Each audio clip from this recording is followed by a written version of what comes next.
Hey everyone, welcome back to my channel. I am Pooja और आज हम एक बहुत इंपॉर्टेंट टॉपिक पे बात करने वाले हैं।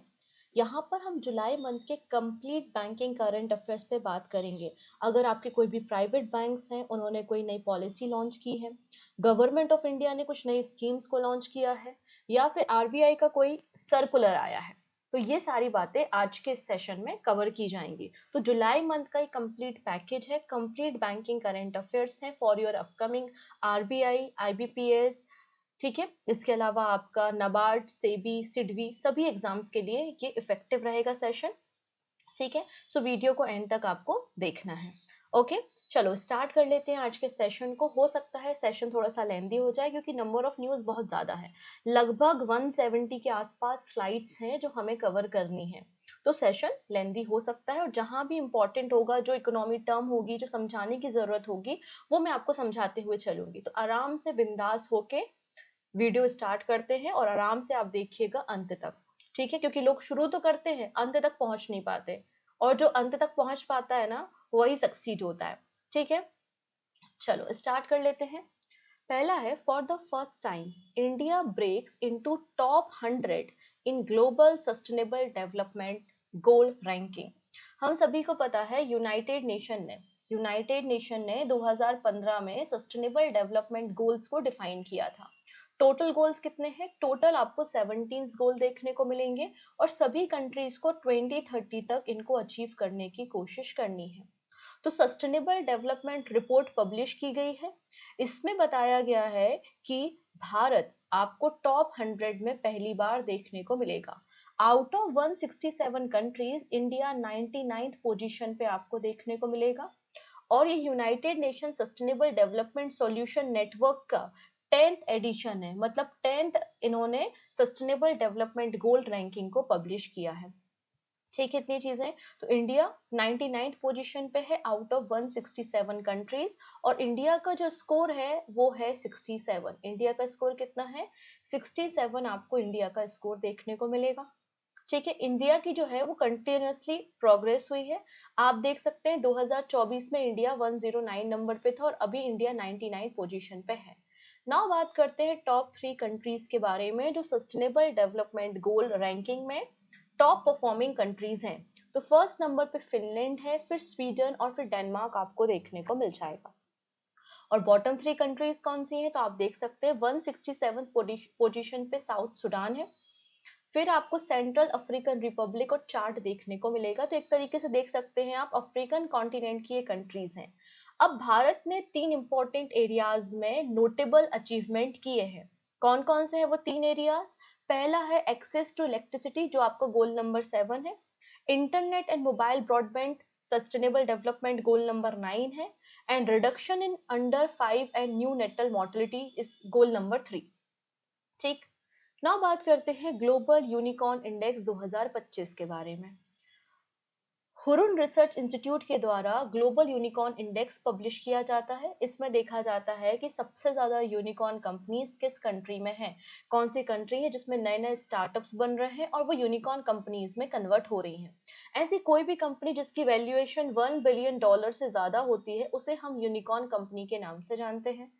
ठीक है, इस रिपोर्ट के अनुसार आप देखेंगे टोटल वर्ल्ड में 1523 आपको यूनिकॉर्न कंपनीज देखने को मिल जाएंगी। कितनी? 1523 यूनिकॉर्न कंपनी आपको देखने को मिलेंगी। ना बात करते हैं इंडिया के बारे में। इंडिया में टोटल यूनिकॉर्न है 64। इंडिया में टोटल यूनिकॉर्न कौन कितनी है? 64 है। और स्पेशली बेंगलुरु में, मुंबई में, गुरुग्राम में आपको फिनटेक, गेमिंग और एडटेक की यूनिकॉर्न कंपनीज देखने को मिलेंगी। तो हमारे देश में जो ग्रोइंग सेक्टर्स हैं वो गेमिंग है, फिनटेक है और आपका एडटेक है, जहां पर नए नए स्टार्टअप्स बन रहे हैं और नई नई यूनिकॉर्न कंपनीज बन रही हैं। ठीक है, सबसे ज्यादा यूनिकॉर्न कंपनीज कहाँ है? अमेरिका में है 758, फिर चाइना में है और फिर इंडिया आपको थर्ड नंबर पे मिलेगा। तो यूनिकॉर्न्स के मामले में इंडिया वर्ल्ड में थर्ड नंबर पे है और इंडिया में टोटल 64 यूनिकॉर्न कंपनी आपको देखने को मिल जाएंगी। सबसे ज्यादा कहाँ पर है? सबसे ज्यादा अमेरिका में आपको देखने को मिलेंगी। Next, gross GST collection have doubled in 5 year. to reach all-time high of 22.8 lakh crore rupees in the financial year 24-25। हम सभी को पता है 2017 से जीएसटी कलेक्शन स्टार्ट हुआ था और जीएसटी एक प्रकार का इनडायरेक्ट टैक्स आपको देखने को मिलेगा। तो लास्ट 5 ईयर में जो जीएसटी कलेक्शन है वो डबल हो गया है, ऐसा डेटा गवर्नमेंट ऑफ इंडिया ने रिलीज किया है। गवर्नमेंट ऑफ इंडिया कहती है FY21 में FY21 में भारत में 11.37 लाख करोड़ रुपीस का जीएसटी कलेक्शन था और 5 साल बाद मतलब आपका FY24-25 में हमारे देश में जो जीएसटी कलेक्शन है वो 22.8 लाख करोड़ रुपीस का है और ये अभी तक का हाईएस्ट आपको जीएसटी कलेक्शन देखने को मिलेगा। हमारे देश में 9.4% से year on year GST collection में इंक्रीमेंट हो रहा है और ये गवर्नमेंट ऑफ इंडिया का डेटा आपको मिलेगा। तो क्वेश्चन कैसा बनेगा कि 2024-25 में भारत में जीएसटी कलेक्शन कितना है, तो 22.8 लाख करोड़ रुपए आपको देखने को मिल जाएगा। ना बात करते हैं रिजर्व बैंक ऑफ इंडिया क्या कहता है।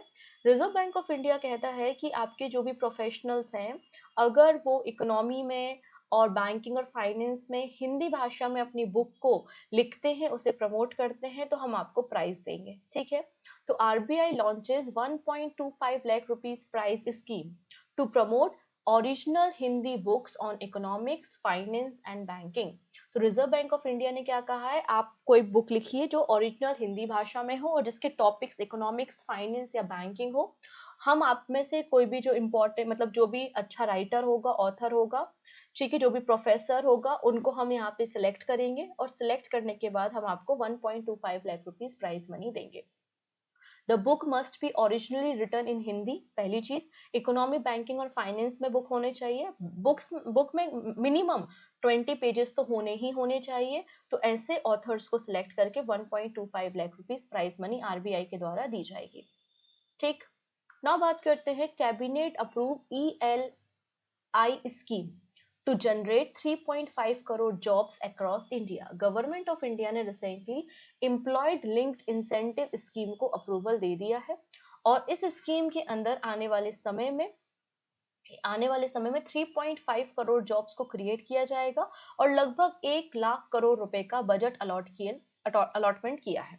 तो ELI का मतलब क्या है, employment linked scheme incentive scheme आपको मिल जाएगी ELI स्कीम।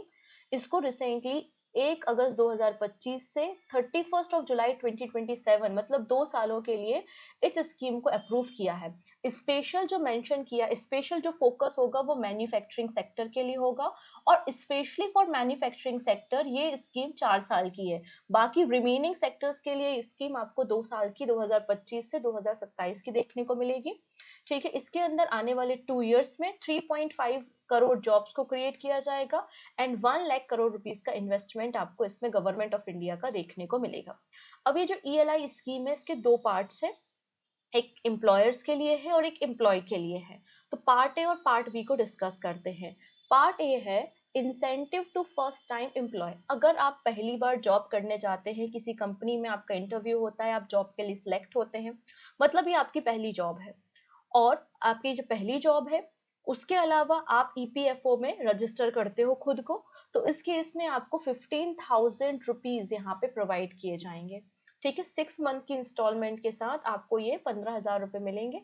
ठीक है, और अगर आपकी salary 1 lakh rupees per month से कम है तो आप बिल्कुल यहाँ पे एलिजिबल हो जाते हैं। पार्ट बी जो होता है वो एम्प्लॉयर्स के लिए होता है। अगर आप किसी कंपनी की ओनर है और आपकी कंपनी की जो कैपेसिटी है उससे ज्यादा आप लोगों को एम्प्लॉयमेंट प्रोवाइड कर रहे हैं, तो उस केस में आपको इंसेंटिव मिलेगा, स्पेशल बेनिफिट मैन्युफैक्चरिंग सेगमेंट में दिया जाएगा। ठीक है, ये बात यहाँ पर मेंशन की गई है।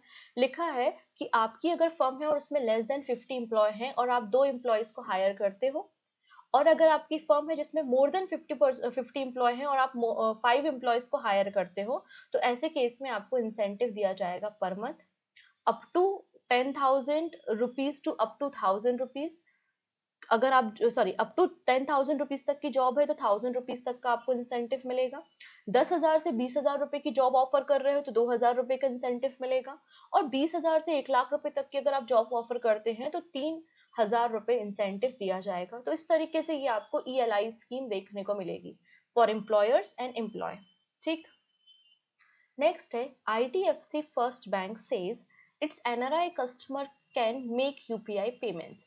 अब यहाँ पे IDFC फर्स्ट बैंक क्या कहता है कि हमारे जो NRI कस्टमर हैं, विदेशों में जो लोग रहते हैं, पहली चीज तो वो अपने ही नंबर से यूपीआई पेमेंट कर सकते हैं, और उन्हें यूपीआई पेमेंट करने के लिए या फिर आप कह सकते हो कि जीपे, भीम एप्लीकेशन, फोन पे का इस्तेमाल करने के लिए इंडियन नंबर की रिक्वायरमेंट नहीं होगी। आपके पास जो भी नंबर है आप उसी नंबर से इन सेवाओं का फायदा ले सकते हो। तो IDFC first bank said its non-resident Indian मतलब NRI customer can now make UPI payment from their NRE or NRO accounts through the bank mobile application using the international mobile number। और ये फैसिलिटी 12 कंट्रीज में IDFC first bank के customers के लिए available होगी।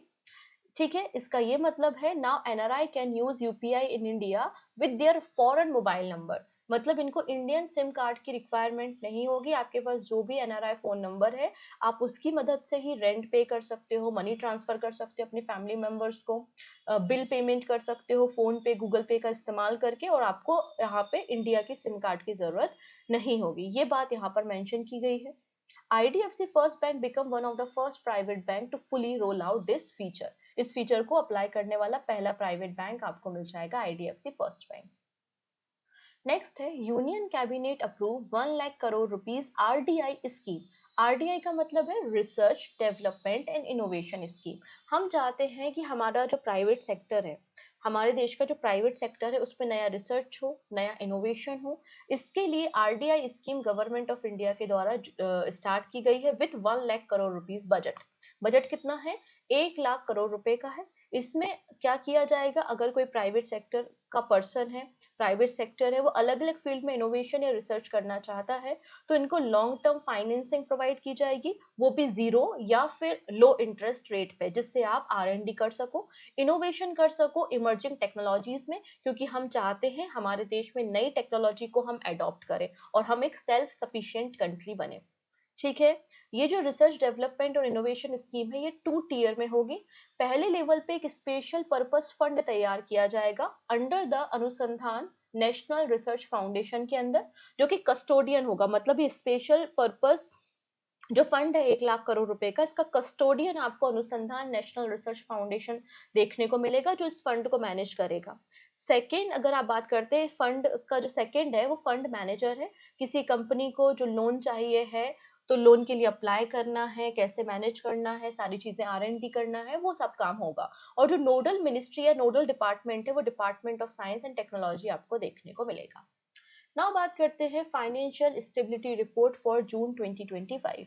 अब reserve bank of India twice in a year, साल में 2 बार फाइनेंशियल स्टेबिलिटी रिपोर्ट को पब्लिश करता है। एक बार दिसंबर में पब्लिश करता है और एक बार जून में पब्लिश करता है। ठीक है, इसमें बताया जाता है RBI के द्वारा हमारे जो प्राइवेट सेक्टर बैंक हैं, हमारे जो पब्लिक सेक्टर बैंक हैं, NBFCs हैं, इंश्योरेंस सेक्टर है, मतलब हमारे देश का जो पूरा फाइनेंस सेक्टर है उसकी ग्रोथ कितनी है, इनका NPA कितना है, कितना लॉस में है, कितना प्रॉफिट में है। ठीक है, देश की अर्थव्यवस्था कैसे रन हो रही है, तो ये सारी चीजें इस रिपोर्ट में मेंशन की जाती हैं। अब इस रिपोर्ट को तैयार कौन करता है? Financial stability and development council की सब कमिटीज को तैयार करती है। तो financial stability and development council का फॉर्मेशन 2010 में हुआ था। इसके चेयरमैन हमारे फाइनेंस मिनिस्टर होते हैं। इसके अलावा RBI, सेबी, इरडई, ठीक है, और अलग अलग कंपनीज के मेंबर्स भी इसमें शामिल होते हैं। ठीक है, नाउ बात करते हैं की हाईलाइट के बारे में।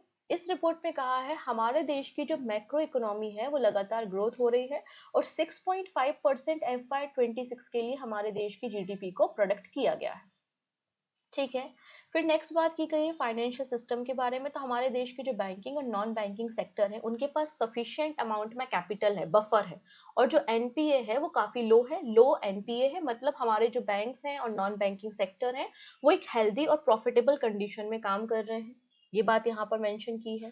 इसके अलावा क्या बोला है, हमारे जो शेड्यूल कमर्शियल बैंक हैं उनके पास भी अगर देखा जाए तो सफिशिएंट बफर में कैपिटल है। मतलब कोई भी अगर एडवर्स कंडीशन होती है तो हमारा फाइनेंशियल सिस्टम कोलैप्स नहीं होगा, इनके पास सफिशिएंट अमाउंट में कैपिटल है। नाउ बात करते हैं ग्रॉस NPA के लिए। जो शेड्यूल कमर्शियल बैंक है इनका जो ग्रॉस NPA है वो 2.6% से ड्रॉप होकर पिछले 10 सालों में सबसे लोवेस्ट पहुंच चुका है। नेक्स्ट बात करते हैं जो capital to risk weightage asset ratio है वो 16.8% आपको देखने को मिलेगा। ठीक है। जो हमारा एनबीएफसी है उनका आपका ग्रॉस एनपीए रेशियो इंप्रूव हुआ है 4.2%। जो इंश्योरेंस सेक्टर है उनका जो सॉल्वेंसी रेशियो है वो 1.95 है। सॉल्वेंसी रेशियो क्या होता है, जैसे कि कोई कंपनी इंश्योरेंस कंपनी है, आपने जितने इंश्योरेंस बांटे हैं, मान लेते हैं आपने 1 लाख रुपए के इंश्योरेंस बांटे हैं, तो उसके कंपैरिजन में आपके पास असेट साइज कितना है। तो इंश्योरेंस बांटने के कंपैरिजन में हमारे पास जो असेट साइज है वो 1.95% है। ये कहलाता है आपका सॉल्वेंसी रेशियो। इसका ये मतलब है कि हमारे देश की जो इंश्योरेंस सेक्टर है वो भी अच्छी खासी कंडीशन में आपको देखने को मिल जाएंगे। ठीक है। और 2025 तक हमारे देश का जो फॉरेन एक्सचेंज रिजर्व है वो $642 बिलियन आपको देखने को मिलेगा as per this financial stability report. Done.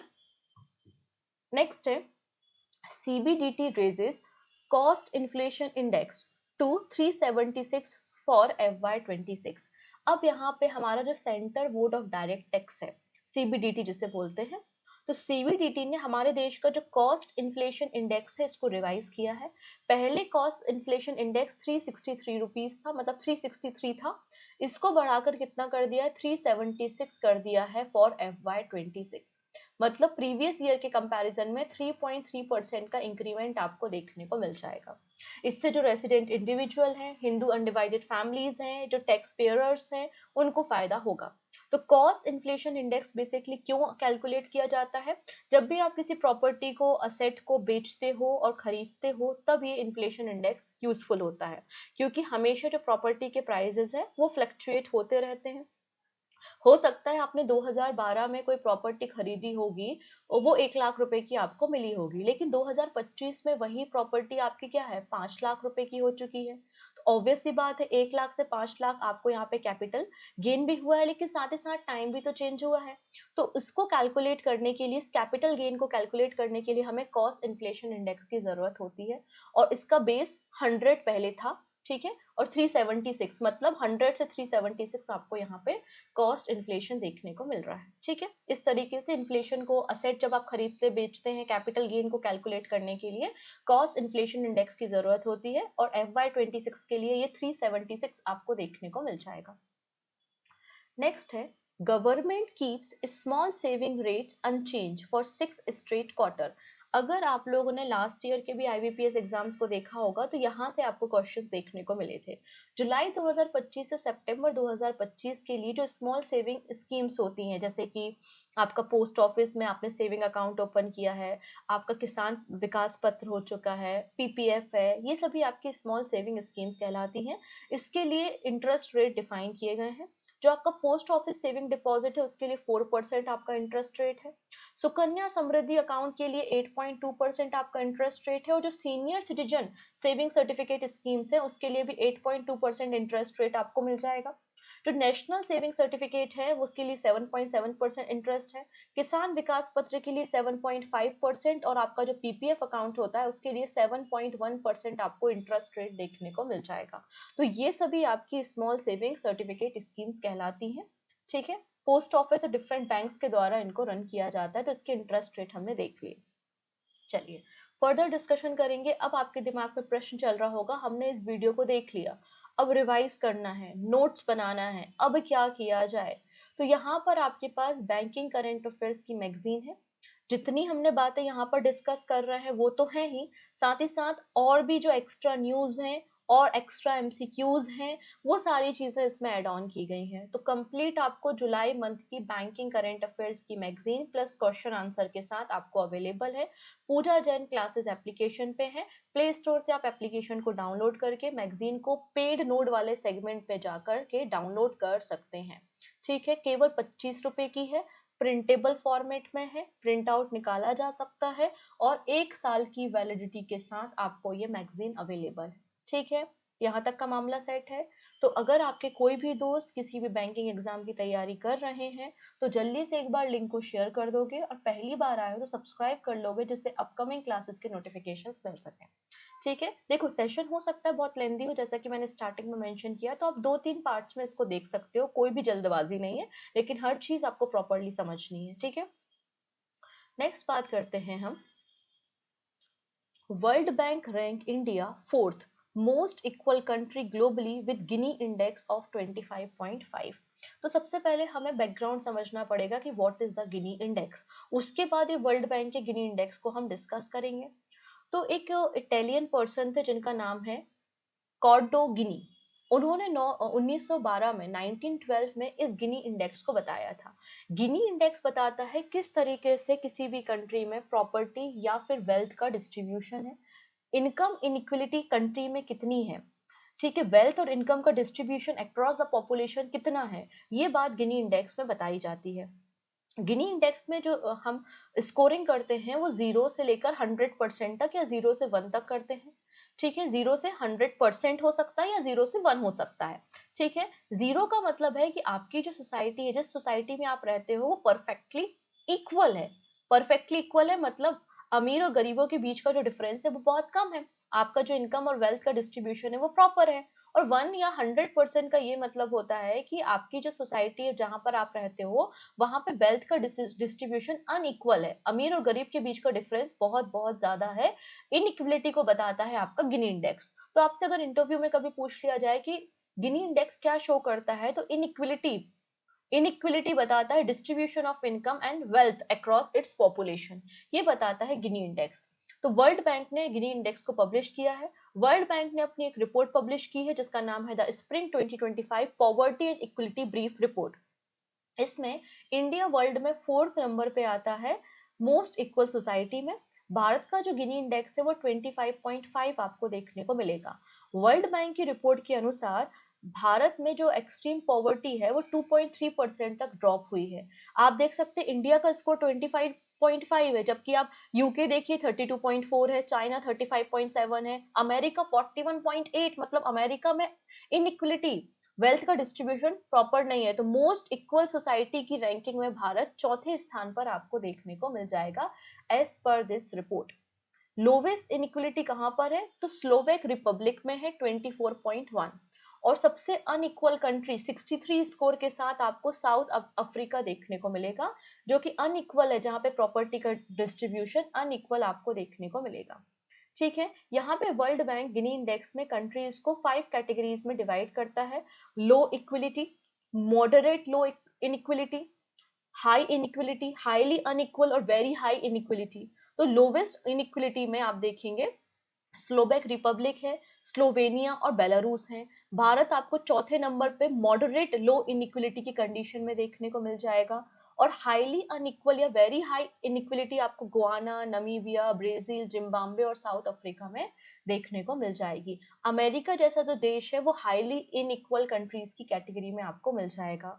इसमें देख सकते हैं भारत का जो गिनी इंडेक्स है वो 25.5 है। और एक्सट्रीम पॉवर्टी से अगर देखा जाए तो हमारे देश में काफी ड्रॉप हुआ है। 2011-12 में हमारे देश में 16.2% लोग थे जो एक्सट्रीम पॉवर्टी, अत्यधिक गरीबी में थे, लेकिन ये ड्रॉप होकर 2.3% हो चुका है according to this world bank report. ठीक है, अगर आप लोगों ने आरबीआई ग्रेड बी का पेपर कभी दिया है तो आपको पता होगा कि पीआईबी का जो डेटा होता है वो डायरेक्टली एग्जाम में क्वेश्चन में फ्रेम किया जाता है। तो जो पीआईबी की न्यूज है वो आपको स्पेशली फोकस करनी है for your regulatory body examination. ठीक है, ठीक है, चलिए नेक्स्ट बात करते हैं। FDI to India drop marginally in 2024, ranked 16 in the world according to the UNCTAD report.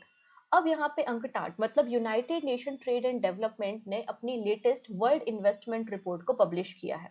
तो ये क्वेश्चन एग्जाम में बना हुआ है कि वर्ल्ड इन्वेस्टमेंट रिपोर्ट कौन पब्लिश करता है, तो आंसर हो जाएगा आपका अंकटाड इस रिपोर्ट को पब्लिश करता है। अब इसमें एफडीआई इनफ्लो और एफडीआई आउटफ्लो के बारे में बताया है। अब इसमें कहा बिकॉज कितनी ज्यादा टेंशन पूरे वर्ल्ड वाइड चल रही थी, इसलिए पूरे वर्ल्ड में ही जो एफडीआई है वो ड्रॉप हुआ है। ऐसा नहीं है कि भारत में एफडीआई ड्रॉप हुआ है, पूरे वर्ल्ड में ही आपको एफडीआई ड्रॉप देखने को मिलेगा। इंडिया के रिस्पेक्ट में बात करते हैं तो इंडिया में जो एफडीआई है वो 1.9% से ड्रॉप हुआ है। ठीक है, और भारत जो है वो आपको 16th नंबर पे एफडीआई इनफ्लो के मामले में देखने को मिलेगा। भारत में जो एफडीआई आया है वो 27.55 बिलियन डॉलर का है। इतना पैसा विदेशों से भारत में इन्वेस्ट हुआ है, 27.55 बिलियन डॉलर, और भारत 16th नंबर पे आपको मिल जाएगा। इस रिपोर्ट को 1991 से अंकटाड के द्वारा पब्लिश किया जा रहा है। और पूरे वर्ल्ड में जो एफडीआई ड्रॉप हुआ है वो 11% है। भारत में 1.9% से ड्रॉप हुआ है और पूरे वर्ल्ड में 11% से आपको एफडीआई ड्रॉप देखने को मिल जाएगा। सबसे ज्यादा एफडीआई इनफ्लो कहाँ पर है? अमेरिका में, फिर सिंगापुर में और फिर हांगकांग में है। भारत 16वें स्थान पर है। ठीक है, अब बात कर लेते हैं, ये तो भारत में टोटल एफडीआई आया है। ना बात करते हैं एफडीआई आउटफ्लो के बारे में, क्योंकि भारत से पैसा विदेशों में गया भी तो होगा। ठीक है, तो हमारे देश से जो एफडीआई आउटफ्लो है वो इंक्रीज हुआ है। ठीक है, कितना है 23.78 बिलियन डॉलर आपको एफडीआई आउटफ्लो देखने को मिल जाएगा। भारत विश्व में चौथे नंबर पे है ग्रीनफील्ड प्रोजेक्ट के मामले में, और भारत विश्व में 5वें नंबर पे है इंटरनेशनल प्रोजेक्ट को फाइनेंस करने के मामले में। तो ये आपको सभी अंकटाड की रिपोर्ट में मिल जाएगा। अंकटाड का फॉर्मेशन 1964 में हुआ था, United nation trade and development. ठीक है, इसका नाम आपको मिल जाएगा देखने को, जेनेवा में इसका हेडक्वार्टर है। कई सारी रिपोर्ट को पब्लिश करता है, जैसे कि world investment report, trade and development report, digital economy report, ये सभी रिपोर्ट अंकटाड के द्वारा पब्लिश की जाती है। नेक्स्ट है, अब आरबीआई का एक और डेटा आया है हमारे एक्सटर्नल डेट को लेकर। अब भारत की चाहे गवर्नमेंट है, प्राइवेट कंपनीज है या अदर कंपनीज हैं, हम अलग अलग देशों के जो बैंक्स हैं, जैसे कि वर्ल्ड बैंक है, एशियन डेवलपमेंट बैंक है, ठीक है, इनसे क्या करते हैं, हम डेट लेते हैं, लोन लेते हैं। ठीक है, तो हमारे देश का जो एक्सटर्नल डेट है वो 10% इंक्रीज हुआ है according to the RBI data. March 2025 के डेटा के अकॉर्डिंगली, जो आरबीआई ने डेटा पब्लिश किया था, हमारे देश का जो एक्सटर्नल डेट है वो 10% इंक्रीज हुआ है। एक्सटर्नल डेट हमारे देश में 736 बिलियन डॉलर है, मतलब अलग अलग गवर्नमेंट से, बैंकिंग सेक्टर से हमने इतना लोन लेके रखा हुआ है। तो हमारे देश का जो डेट टू जीडीपी रेशियो है वो 19.1% आपको मिलेगा। अगर पूछा जाए according to the RBI data, India का डेट टू जीडीपी रेशियो कितना है, तो इट इज 19.1%। ठीक है, अब डेट का कंपोजिशन देखा जाए तो जो नॉन फाइनेंशियल कॉर्पोरेट्स है उन्होंने 261 बिलियन डॉलर का डेट लिया है, गवर्नमेंट ने 168 बिलियन डॉलर का डेट लिया है, और डिपॉजिट टेकिंग कॉर्पोरेशंस जो हैं उन्होंने 202 बिलियन डॉलर का लोन लिया है। लोन अगर करेंसी डिनोमिनेशन में देखेंगे तो डॉलर में सबसे ज्यादा लोन हमने लिए हैं, फिर इंडियन रुपी में हमने लोन यहाँ पर लिया है। ठीक है, नेक्स्ट है Bajaj market join ONDC network. अब ओएनडीसी के बारे में मैंने आपको कई बार बताया है।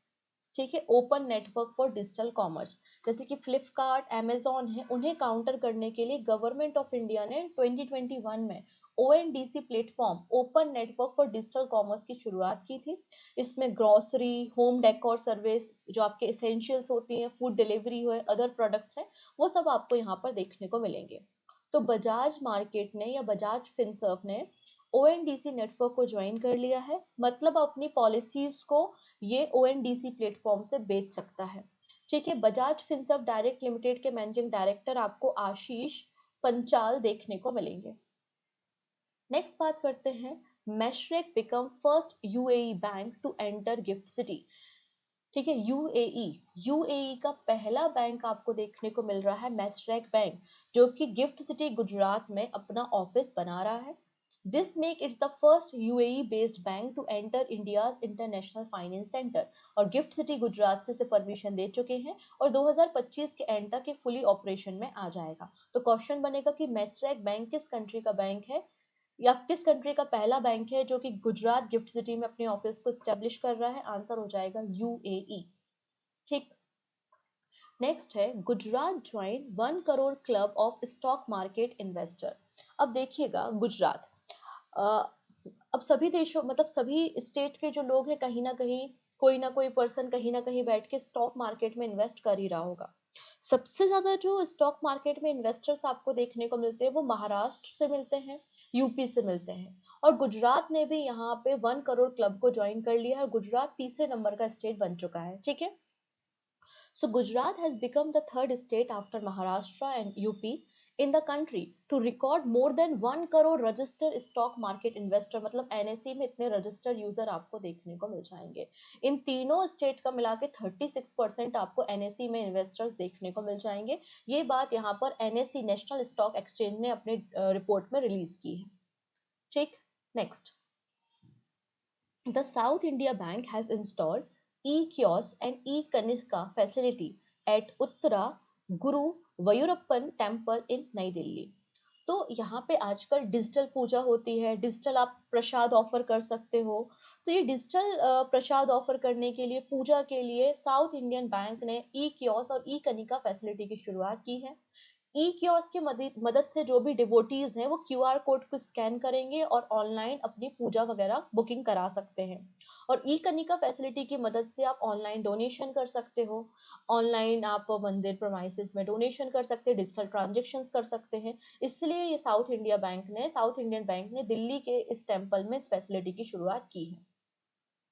नेक्स्ट है India's MDL to acquire 51% stake in the Sri Lanka Colombo dockyard for $53 million. For the first time हमारी मिनिस्ट्री ऑफ डिफेंस, हमारी जो शिपयार्ड लिमिटेड कंपनीज हैं, पहली बार इतना बड़ा इन्वेस्टमेंट एक्विजिशन कर रही हैं किसी दूसरे पोर्ट में। ठीक है, तो मजगांव डॉक शिप बिल्डर जो कि इंडिया की major defence shipyard limited company है, इसने 51% स्टैक को एक्वायर किया है श्रीलंका के कोलंबो डॉकयार्ड के, क्योंकि श्रीलंका का कोलंबो डॉकयार्ड लगातार लॉसेस में चल रहा था। और ये डील जो है $53 मिलियन की बताई जा रही है, मतलब $52.96 मिलियन की ये डील बताई जा रही है। कोलंबो जो शिपयार्ड है वो श्रीलंका का सबसे बड़ा शिपयार्ड और शिप रिपेयर फैसिलिटी आपको देखने को मिलेगा। ठीक है, इतनी चीजें। If the transaction is successful, this will be the first international acquisition by Indian shipyard. ठीक है, इस बात को याद रखना है। नेक्स्ट है Jio BlackRock broking gets SEBI approval to launch brokerage operation. अब जियो ब्लैक रॉक जो है एक जॉइंट वेंचर कंपनी है जिसमें 50-50 के शेयर्स आपको मिलेंगे। 50% जो शेयर्स हैं वो जियो के हैं, जियो फाइनेंशियल सर्विसेज के हैं, और 50% जो शेयर्स हैं वो ब्लैक रॉक के हैं। ठीक है, अब इस कंपनी को सेबी का अप्रूवल मिला है कि आप ब्रोकेज ऑपरेशंस को कर सकते हैं, रेगुलेटरी क्लियरेंस मिल चुका है ब्रोकरेज ऑपरेशंस को परफॉर्म करने के लिए। नेक्स्ट है SBI to solarise 4 million Indian homes by the 2027। अब हमारा टारगेट है कि 2070 तक हमें नेट कार्बन एमिशन को जीरो करना है। हम कार्बन एमिशन को जीरो तब कर पाएंगे जब हम क्लीन एनर्जी को उतने अमाउंट में प्रोड्यूस करेंगे। तो हमारे देश में जो सोलर रूफटॉप प्रोग्राम चलता है उसके अंदर SBI $4 मिलियन का इन्वेस्टमेंट, 4 मिलियन यहाँ पे क्या करेगा, इंडियन होम्स में सोलर पैनल को इंस्टॉल करने का काम करेगा FY27 तक, ऐसा SBI का अनाउंसमेंट है। नेक्स्ट है Bajaj Allianz unveil India first state specific health insurance plan. अब बजाज आलियांज का ये कहना है कि हर एक राज्य की अपनी अलग नीड होती है, वहाँ के लोगों का अपना अलग रिक्वायरमेंट होता है, तो राज्यों के डिमांड के अकॉर्डिंगली एक तरीके से कस्टमाइज्ड पहला state specific health insurance plan लेकर आया है Bajaj Allianz. In a first of its kind initiative, Bajaj Allianz General Insurance has launched a state-wise customized health insurance policy designed to reflect the unique healthcare dynamic to different Indian state, जिसमें unique pricing होगी, आप customise करा सकते हो और more affordable आपको मिल जाएगा ये प्लान। ठीक, नेक्स्ट है bank of Baroda launch BOB flexi systematic deposit plan. तो BOB flexi systematic deposit plan किसका है? बैंक ऑफ बड़ौदा का है। इसमें आपको फ्लेक्सिबल मंथली कंट्रीब्यूशन के साथ आप अपना रिकरिंग डिपॉजिट कर सकते हो। ठीक है, मतलब एक तरीके से आपका ये डिपॉजिट स्कीम है, रिकरिंग डिपॉजिट स्कीम, जैसे कि अपन लोग होता है ना, घरों में भी लोग आते हैं 50 रुपए 100 रुपए हर महीने हम रिकरिंग मेथड से 1000 रुपए देते हैं, तो रिकरिंग डिपॉजिट स्कीम है ये। इसमें आपका 500 रुपए से आप ऑफर इन्वेस्टमेंट इंस्टॉलमेंट स्टार्ट कर सकते हो, रिकरिंग बेसिस पे से आप कर सकते हैं। ठीक है, the plan offer minimum instalment starting of 500 rupees with top up in the multiple of 100 rupees and customer can increase deposit up to the 10 times of the base amount। ठीक है, मतलब 1 लाख पर मंथ तक आप अपना recurring deposit यहाँ पे plan कर सकते हो।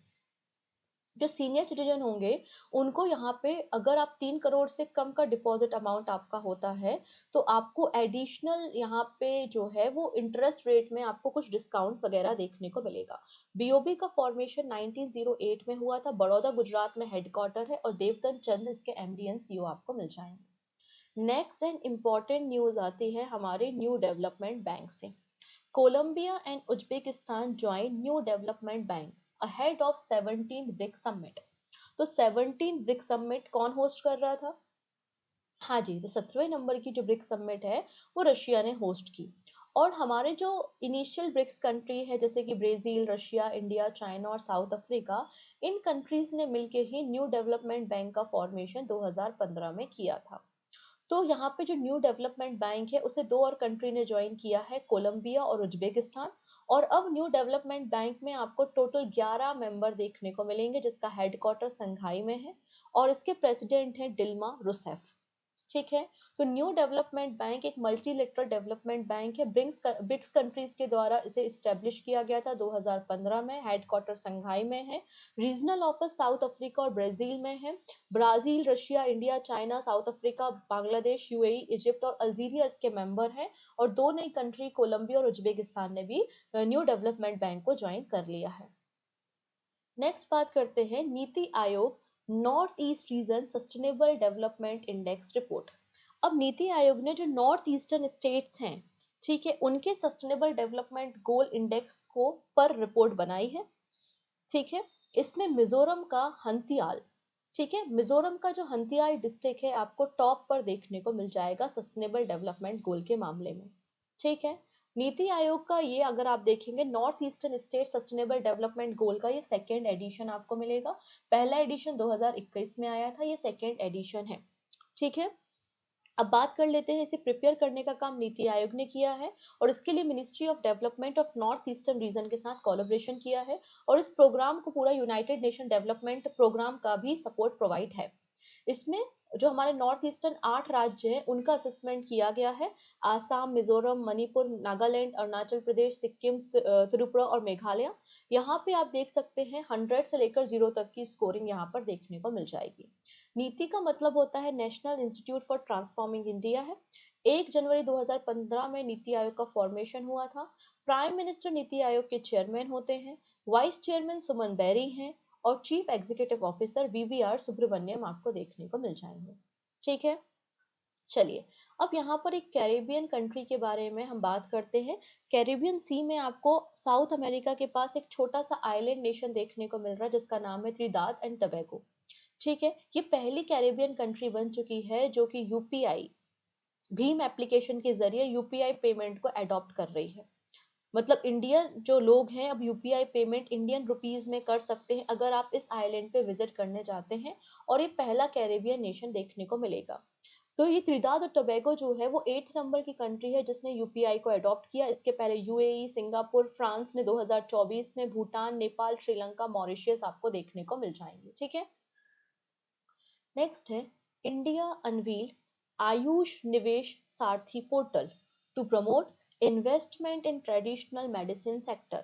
अब हम लगातार हमारा जो देश है, हमारी जो मिनिस्ट्री ऑफ आयुष है, वो क्या कर रही है, वो चाहती है कि आयुष के सेगमेंट में इन्वेस्टमेंट आए।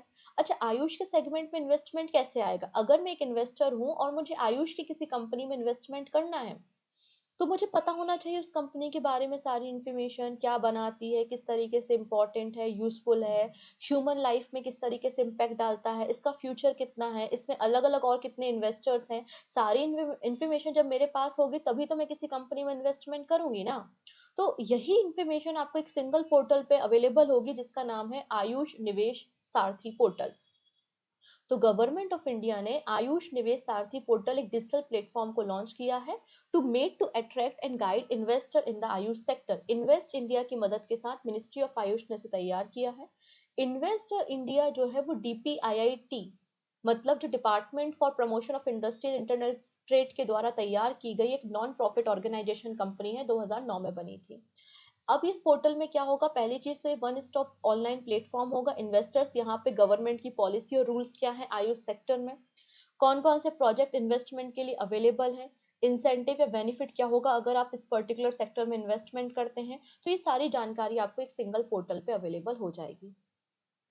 नेक्स्ट है reserve bank of India extend call money market hours to 7 PM starting from the 1 July. अब यहाँ पे बात हो रही है, देखो यहाँ पे क्या बात हुई है, कॉल मनी मार्केट।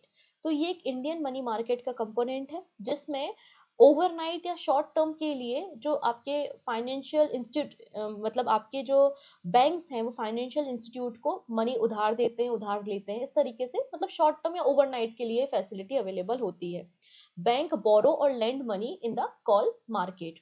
तो यहाँ पे इसी कॉल मनी मार्केट को रिवाइज किया गया है और जो टाइमिंग है वो 5 PM से एक्सटेंड करके 7 PM मतलब 2 घंटे बढ़ा दी गई है 1 जुलाई से। ठीक है। तो रिजर्व बैंक ऑफ इंडिया ने एक वर्किंग ग्रुप कमेटी बनाई थी जिसको चेयर कर रहे थे राधा श्याम राठौर और इन्होंने यहाँ पे जो ट्रेडिंग और सेटलमेंट टाइमिंग है फाइनेंशियल मार्केट में, इसको रिव्यू किया और रिव्यू करने के बाद बताया कि हमें थोड़ा सा मार्केट डेवलपमेंट में इंप्रूव करने की ज़रूरत है। और ये जो कॉल मनी मार्केट का टाइमिंग है 2 घंटे बढ़ा दिया, पहले 5 PM था, इसको बढ़ाकर 7 PM कर दिया है। इसके अलावा जो यहाँ पे अगर बात करते हैं रिवाइज टाइमिंग 9 AM से 7 PM आपको देखने को मिल जाएगा, जो कि 1 जुलाई से इफेक्ट में है। नेक्स्ट बात करते हैं जम्बो टेल के बारे में। जम्बो टेल 2025 में भारत की 6 नंबर की यूनिकॉर्न कंपनी बन चुकी है, क्योंकि रिसेंटली इसने $120 मिलियन के फंड राउंड को रेस किया था और फंडिंग को रेस किया है। तो Jumbotail technology private limited एक business to business e commerce retail platform है, जहाँ पे good food and grocery service available होती है। ठीक है, और जम्बो टेल भारत की 6वें नंबर की यूनिकॉर्न कंपनी है 2025 में। इसके पहले अगर आप देखेंगे Juspay, Porter, Drools pet food private limited, JSW1 platform, ये कुछ कंपनी है जो ऑलरेडी 2025 में यूनिकॉर्न कंपनी बन चुकी हैं। ठीक है, नेक्स्ट है Bulgaria approve to join eurozone in 2026। अब यूरोजोन क्या होता है? यूरोजोन उन कंट्रीज का ग्रुप है जहाँ पे यूरो करेंसी चलती है। वो लोग ट्रेडिंग करने के लिए अपनी इकोनॉमी में यूरो का इस्तेमाल करते हैं, तो ऐसी कंट्रीज को हम यूरोजोन कंट्री के नाम से जानते हैं। तो यहाँ पे बुल्गारिया ने भी यूरोजोन को ज्वाइन करने के लिए अप्रूवल दे दिया है और ये 1 जनवरी 2026 से इफेक्ट में आएगा। ठीक है, बुल्गारिया 21 नंबर की कंट्री बन चुकी है जो कि यूरोजोन को ज्वाइन कर रही है। अभी बुल्गारिया की जो करेंसी है वो लेब है, तो इसको अब यूरो में कन्वर्ट भी किया जाएगा। तो यहाँ पे बोला जा रहा है कि one euro is equal to 1.95 आपको लेब देखने को मिलेगा। ठीक है, यूरोपियन कमीशन के president Ursula von der Leyen ने ये अनाउंसमेंट की है और यूरोपियन सेंट्रल बैंक के जो प्रेसिडेंट है उनका नाम है क्रिस्टीन लगार्डे, और ये क्वेश्चन एग्जाम में बन चुका है। ठीक है, डन। अब यहाँ पे यूरोजोन की शुरुआत 2002 में हुई थी। इनिशियली 12 कंट्रीज थी और धीरे धीरे कुछ नई कंट्रीज आप देख सकते हैं, इन सभी कंट्रीज ने ज्वाइन किया और 21 नंबर की कंट्री आपको बुल्गारिया देखने को मिलेगी। ठीक है, अब कंडीशन क्या होती है यूरोजोन ज्वाइन करने की? तो पहली चीज तो आपकी कंट्री की जो इकोनॉमी है, जो इन्फ्लेशन रेट है वो लो होना चाहिए, महंगाई दर कम होनी चाहिए, स्टेबल होनी चाहिए, आपकी जो पब्लिक है वो फाइनेंशियली साउंड मतलब स्ट्रॉन्ग होनी चाहिए, स्टेबल एक्सचेंज रेट होना चाहिए। तो ऐसे केसेस में ये कंडीशंस हैं और जो भी कंट्री इन कंडीशंस को यूरोप की कंट्री फॉलो करती हैं वो यूरोजोन को ज्वाइन कर सकती हैं। ठीक है, डन। इतनी चीजें, एक सेकंड दीजिएगा, पानी पी लेती हूँ मैं। देखिए, मैं ज़्यादा तेज नहीं बोल पा रही हूँ और बहुत स्लो बोल पा रही हूँ क्योंकि बहुत ज़्यादा छाले हो गए, अल्सर हो गया है, तो उतना तेज उतनी स्पीड में मैं आपको नहीं बता सकती, लेकिन मैं कोशिश कर रही हूँ कि पूरे करंट अफेयर्स को मैं आपको इसी सिंगल वीडियो में कवर करा दूँ। ठीक है, तो ये सेशन बहुत इंपॉर्टेंट है स्पेशली फॉर बैंकिंग एस्पिरेंट, तो बिल्कुल अंत तक ज़रूर देखना है। ठीक है,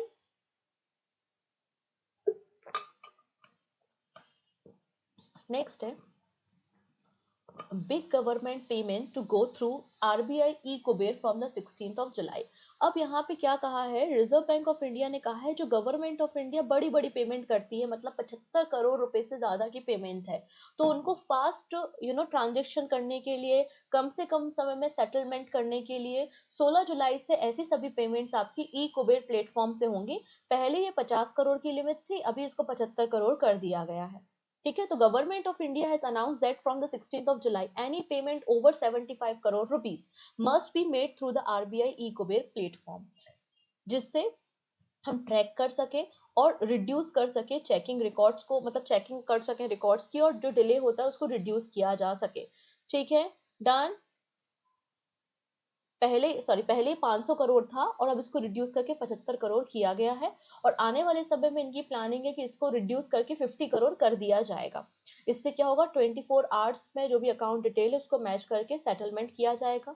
ई कुबेर आरबीआई का एक ऑनलाइन सिस्टम प्लेटफॉर्म आपको देखने को मिलेगा। It is use to manage transaction between the government and bank. ठीक है, नेक्स्ट है public sector bank to raise 45,000 crore rupees by share sale in the FY26। अब यहाँ पर देखिएगा, हम बात कर रहे हैं QIP के बारे में, मतलब क्वालिफाइड इंस्टीट्यूशनल प्लेसमेंट के बारे में।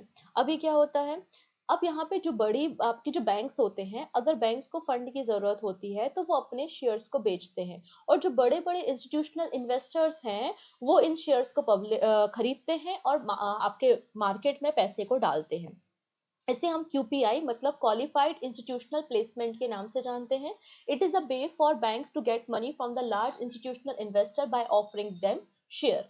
तो यहाँ पे बोला जा रहा है कि FY26 में हमारे जो 12 पब्लिक सेक्टर बैंक हैं 2025-26 में 45,000 करोड़ रुपए का फंड शेयर करेंगे using the QIP qualified institutional placement.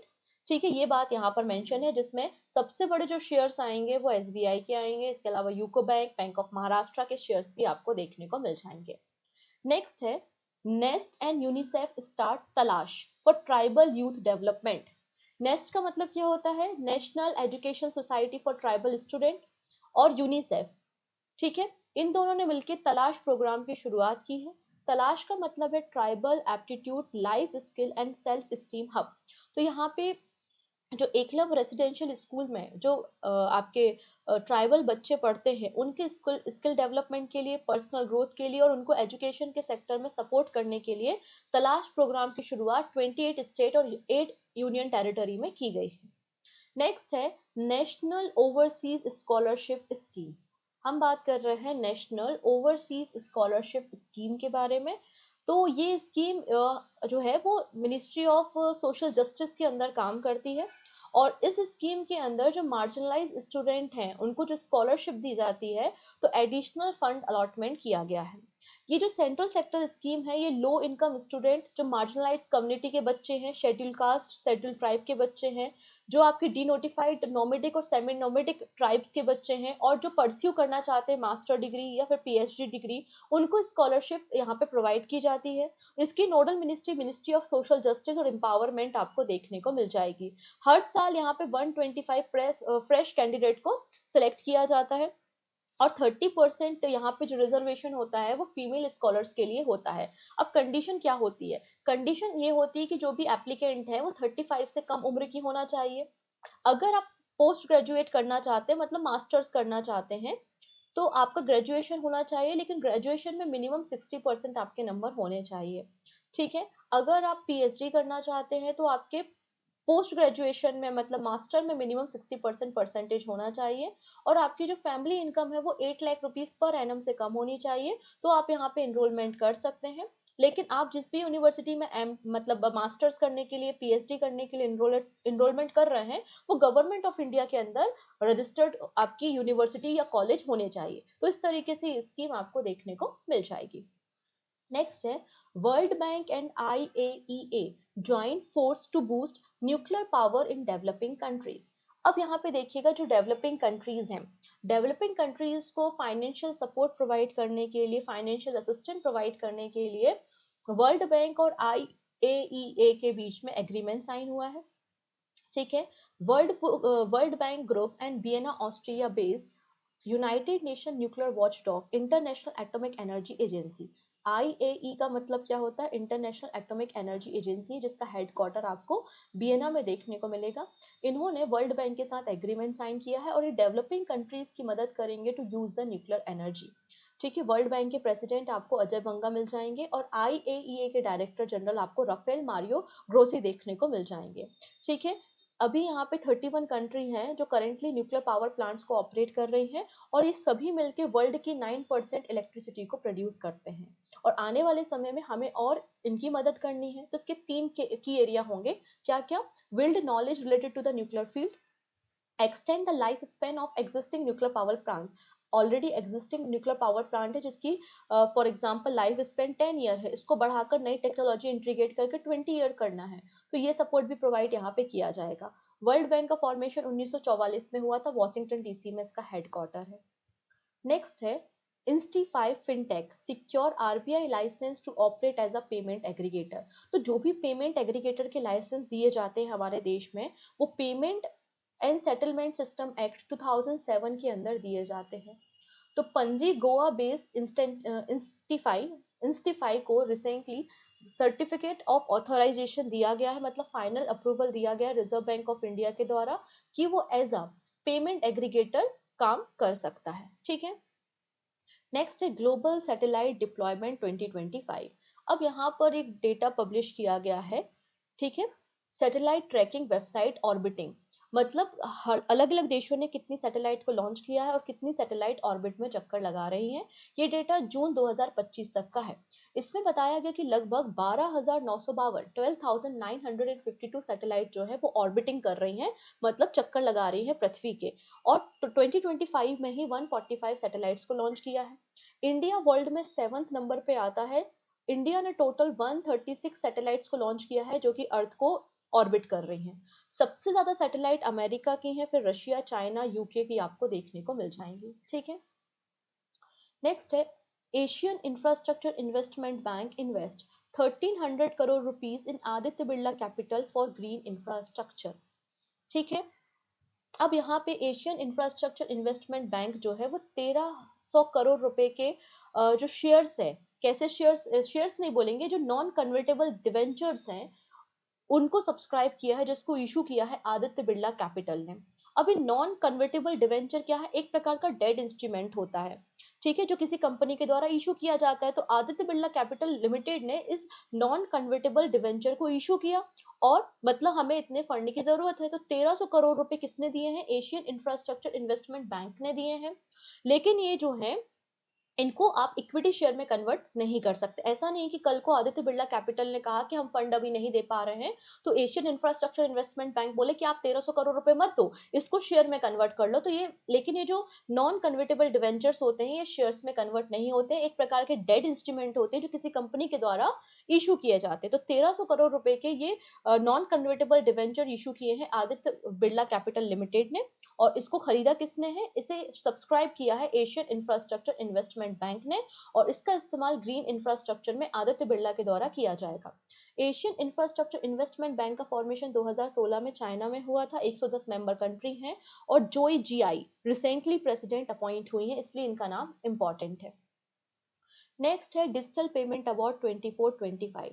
तो department of financial service, ministry of finance ने विज्ञान भवन में एक सेरेमनी में डिजिटल पेमेंट अवार्ड 2024-25 को डिस्ट्रीब्यूट किया है। टोटल 21 अवार्ड्स को डिस्ट्रीब्यूट किया गया है अलग अलग कैटेगरीज में।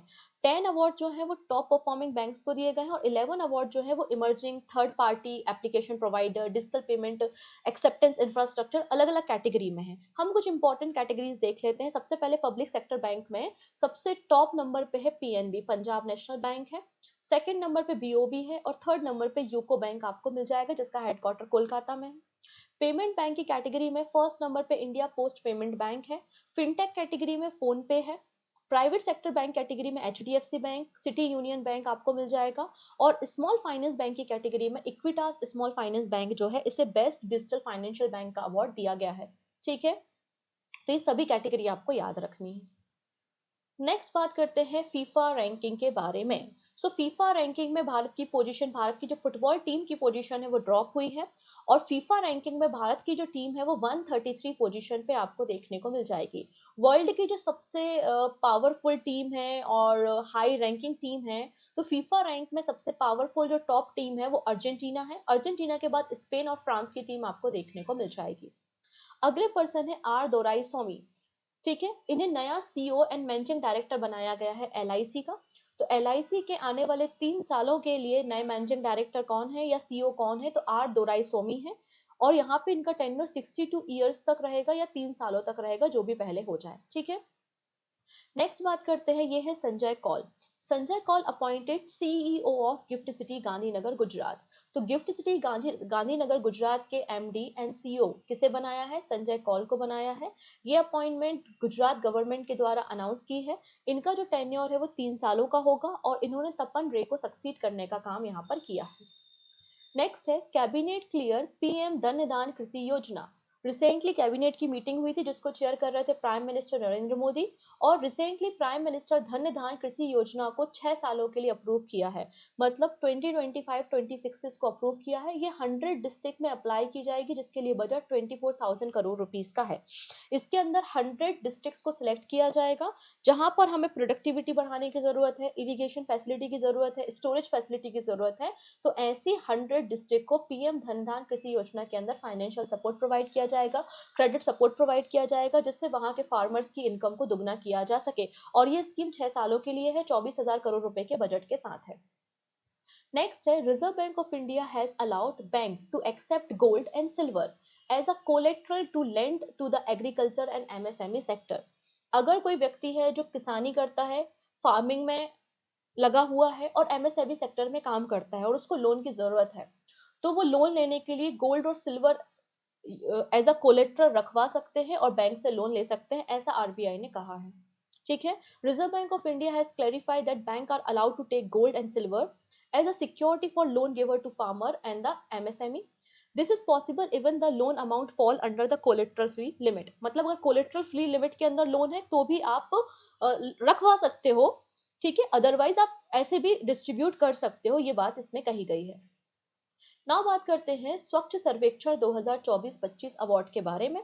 ठीक है, प्रेसिडेंट द्रौपदी मुर्मू के द्वारा स्वच्छ सर्वेक्षण अवार्ड 2024-25 को डिस्ट्रीब्यूट किया गया विज्ञान भवन में। इस अवार्ड सेरेमनी को ऑर्गेनाइज किया था ministry of housing and urban affairs ने। ठीक है, अब यहाँ पे एक नया कैटेगरी इंट्रोड्यूस हुआ है, सुपर स्वच्छ लीक सिटी। तो सुपर स्वच्छ शहर जो है, सुपर स्वच्छ लीक सिटीज में आपको इंदौर टॉप पर मिलेगा। इंदौर आपका फर्स्ट नंबर का शहर है, मोर देन 10 लाख पॉपुलेशन में। इंदौर के बाद सूरत और नवी मुंबई आपको देखने को मिल जाएगा। ठीक है, डन। अब यहाँ पे अगर बात करते हैं तो गवर्नमेंट ने यहाँ पर स्वच्छ सिटी पार्टनरशिप प्रोग्राम की शुरुआत भी की है। जैसे कि कोई स्वच्छ शहर है, इंदौर है, और दूसरे जो शहर है वो इंदौर से मदद लेना चाहते किस तरीके से आप क्लीनेस्ट सिटी हैं, क्या आपने काम किया, तो ये शहर जो है उन्हें गाइडेंस भी प्रोवाइड करेंगे। अब 4 कैटेगरी हैं। पहली है सुपर स्वच्छ लीक सिटी, जैसे कि 10 लाख से अधिक आबादी में आपको इंदौर, सूरत, नवी मुंबई मिल जाएगा। 3 लाख से 10 लाख में नोएडा, चंडीगढ़, मैसूर है। 50,000 से 3 लाख में न्यू दिल्ली है। तो इस तरीके से अलग अलग कैटेगरी आपको याद नहीं करनी है। ठीक है, आपको बस पहली कैटेगरी मोर देन 10 लाख याद रखनी है, इंदौर, सूरत और नवी मुंबई आपको मिल जाएगा। फिर top 3 clean cities in the 5 population category, जैसा कि मैंने मेंशन किया। स्पेशल कैटेगरी जैसे कि गंगा टाउन है, कैंटोनमेंट एरिया है, सफाई मित्र है, महाकुंभ है, और स्टेट लेवल अवार्ड्स भी यहाँ पे डिस्ट्रीब्यूट किए गए। तो टोटल 78 अवार्ड डिस्ट्रीब्यूट किए गए हैं। बेस्ट गंगा टाउन प्रयागराज है, और सिकंदराबाद आपका बेस्ट कैंटोनमेंट एरिया हो जाएगा। जीबीएमसी विशाखापट्टनम, जबलपुर और गोरखपुर, इन्हें बेस्ट सफाई मित्र सुरक्षित शहर डिक्लेयर किया गया है।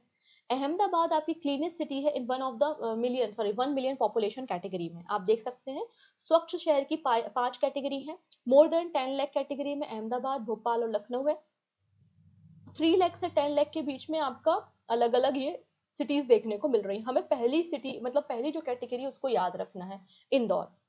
इंदौर आपको सुपर स्वच्छ लीग कैटेगरी में है, और अहमदाबाद स्वच्छता शहर में आपको टॉप पर मिल जाएगा। फिर यहाँ पर स्पेशल रिकॉग्निशन दिया गया है उत्तर प्रदेश की गवर्नमेंट को, प्रयागराज मेला अधिकारी को, प्रयागराज महाकुंभ को ऑर्गेनाइज करने के लिए। ठीक है, 2016 से ये अवार्ड डिस्ट्रीब्यूट किए जा रहे हैं। नेक्स्ट है, reserve bank of India has officially launch NSDL payment bank limited in the second schedule of reserve bank of India act 1934। अब यहाँ पे देखिएगा, रिजर्व बैंक ऑफ इंडिया 1934 का जो सेकेंड शेड्यूल है उसमें शामिल किया जा रहा है एनएसडीएल पेमेंट बैंक लिमिटेड को। ये अप्रूवल दे दिया है क्योंकि इन्होंने कुछ स्पेसिफिक क्राइटेरिया को अचीव कर लिया था। ठीक है, अब यहाँ पे कोई बैंक या कोई भी फाइनेंशियल बॉडी जब सेकेंड शेड्यूल में आरबीआई के शामिल हो जाती है तो उनको क्या फायदे मिलते हैं।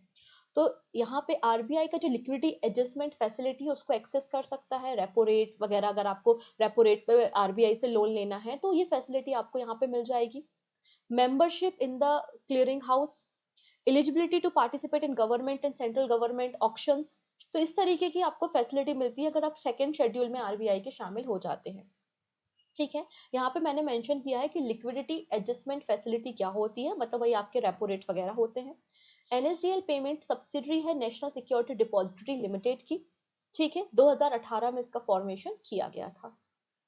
नेक्स्ट है, IIFL home finance get $100 million from the Asian infrastructure investment bank. तो IIFL होम फाइनेंस को रिसेंटली लोन मिला है $100 मिलियन का। क्यों दिया गया है? जिससे जो अफोर्डेबल हाउसिंग फाइनेंस प्रोवाइड कर सके आपके जो इकोनॉमिकल वीकर सेक्शन है, आपके जो लो इनकम ग्रुप हैं, वो अगर अपना घर बनाना चाहते हैं और फाइनेंस की ज़रूरत है, होम लोन की ज़रूरत है, तो आपका IIFL होम फाइनेंस करेगा आपको। ठीक है, इसलिए इस लोन को दिया गया है। नेक्स्ट है Taiwan CTBC bank to open new unit in the gift city. तो यहाँ पे सीटीबीसी बैंक किसका है, ताइवान का है। हालांकि ताइवान के इस बैंक ने भारत में 2015 मतलब सॉरी 1996 में भारत में ऑपरेशन की शुरुआत की थी, लेकिन इसका ऑफिस गिफ्ट सिटी गुजरात में नहीं था। फाइनली इसको गिफ्ट सिटी गुजरात ने अप्रूवल दिया, मिल गया है। इंडिया और ताइवान के बीच में एग्रीमेंट साइन हुआ है, और ताइवान का जो सीटीबीसी बैंक है वो गिफ्ट सिटी गुजरात में अपने फाइनेंशियल सर्विसेज को ओपन करने वाला है। यश बैंक पहला इंडियन बैंक है जिसने गिफ्ट सिटी गुजरात में अपने ऑफिस को 2015 में ओपन किया था। नेक्स्ट बात करते हैं, एको और टेस्ला के बीच में एग्रीमेंट साइन हुआ है।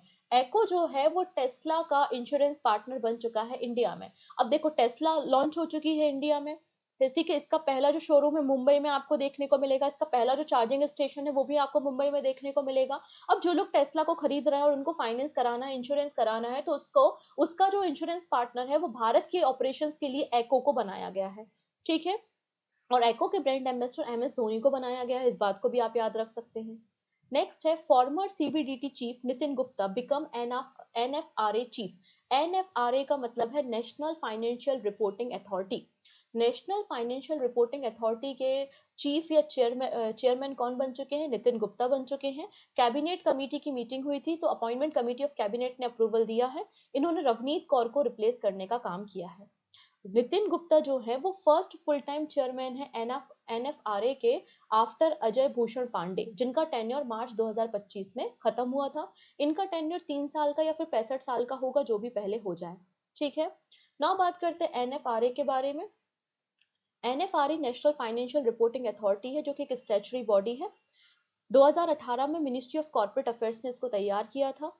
इसका काम क्या होता है, हमारे देश में जो भी ऑडिटिंग एंड अकाउंटिंग कंपनीज हैं उनके स्टैंडर्ड को सेट करना, उनके लिए एज अ वॉचडॉग काम करने का काम करती है, ठीक है। कोई भी मिसकंडक्ट हो रहा है चार्टेड अकाउंटेंट फर्म के द्वारा या चार्टेड अकाउंट्स के द्वारा, सीए के द्वारा कोई भी फ्रॉड्स हो रहा है, मिसकंडक्ट हो रहा है, उसको रेगुलेट करने का काम एनएफआरए के द्वारा किया जाता है। इनके पास सिविल कोर्ट की भी शक्ति होती है, सिविल पावर भी होती है, मतलब आप पनिशमेंट दे सकते हो, और इसका हेडक्वार्टर नई दिल्ली में आपको मिल जाएगा, ठीक है। नेक्स्ट है, HSBC become first UK bank to exit net zero banking alliance, ठीक है। अब देखिएगा, जो नेट जीरो बैंकिंग अलायंस है, मतलब जो बैंकिंग डोमेन है उसमें हमें कार्बन एमिशन को जीरो करना है, और ये अलायंस जो है 2021 में बनी थी, ठीक है, under the United Nation environment programme. और इसका वन ऑफ द फाउंडिंग, मतलब जो इस इनिशिएटिव को स्टार्ट करने वाला one of the founding bank था वो HSBC था, और इसने ही एग्जिट कर लिया है, ठीक है। तो इसलिए ये चर्चा का विषय है। HSBC, one of the world's largest bank and founding member of Net Zero Banking Alliance, has become the first UK lender to withdraw from the commitment.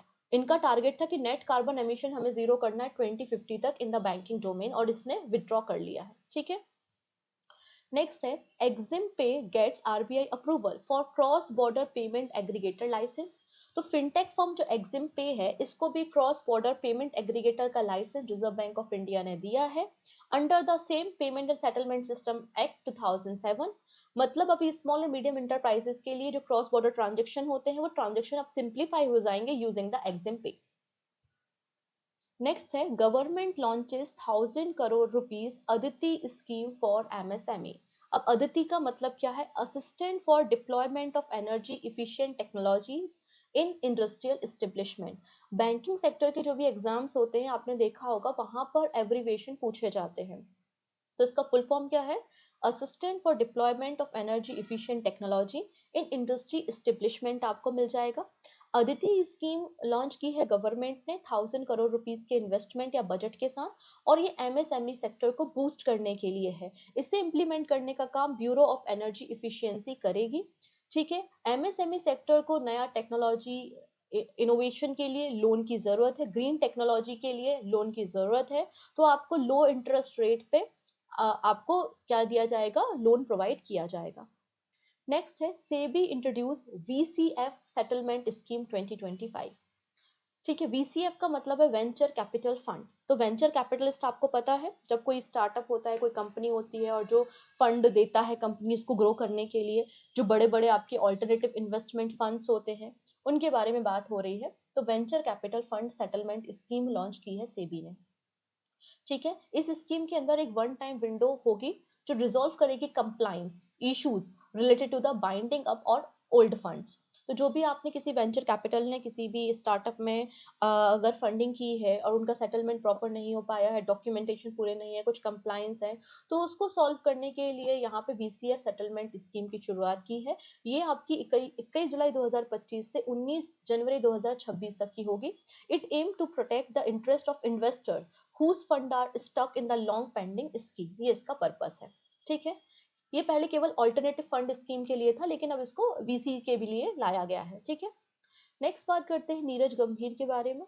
Neeraj Gambhir appointed as the executive director of Axis bank. Axis bank के executive director कौन बने हैं? Answer हो जाएगा नीरज गंभीर। इनका tenure 4 अगस्त से start हुआ है।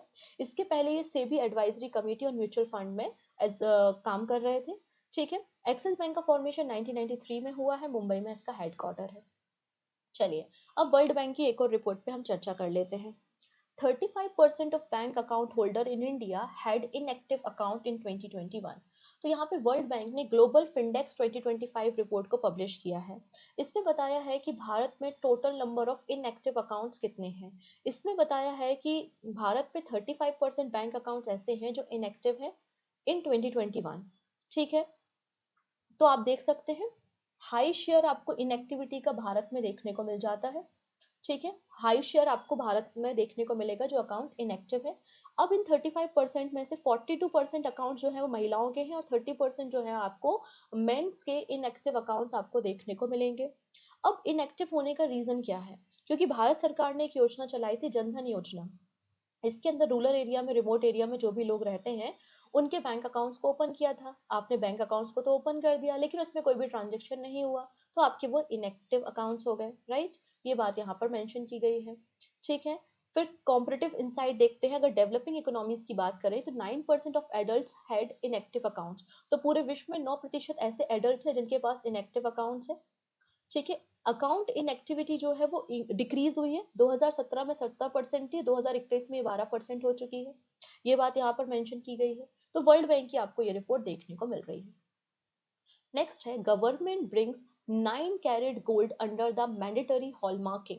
आपको सभी को पता है कि जो BIS है, BIS का मतलब होता है ब्यूरो ऑफ इंडियन स्टैंडर्ड, जो कि आपकी गोल्ड की हॉल मार्किंग करता है। ठीक है, गोल्ड की हॉल मार्किंग करता है। और गोल्ड जो होता है उसको हम, उसकी जो प्योरिटी होती है, कितनी शुद्धता है, वो हम कैरेट में मेजर करते हैं। ठीक है, अभी तक 24 carat, 22 carat, 20 carat, 18 carat, 14 carat तक के गोल्ड की हॉल मार्किंग होती थी। लेकिन अब 9 कैरेट की गोल्ड की हॉल मार्किंग को मैंडेटरी कर रही है गवर्नमेंट, जिससे गोल्ड की प्योरिटी का पता लगाया जा सके, और जुलाई 2025 से शुरू होगा।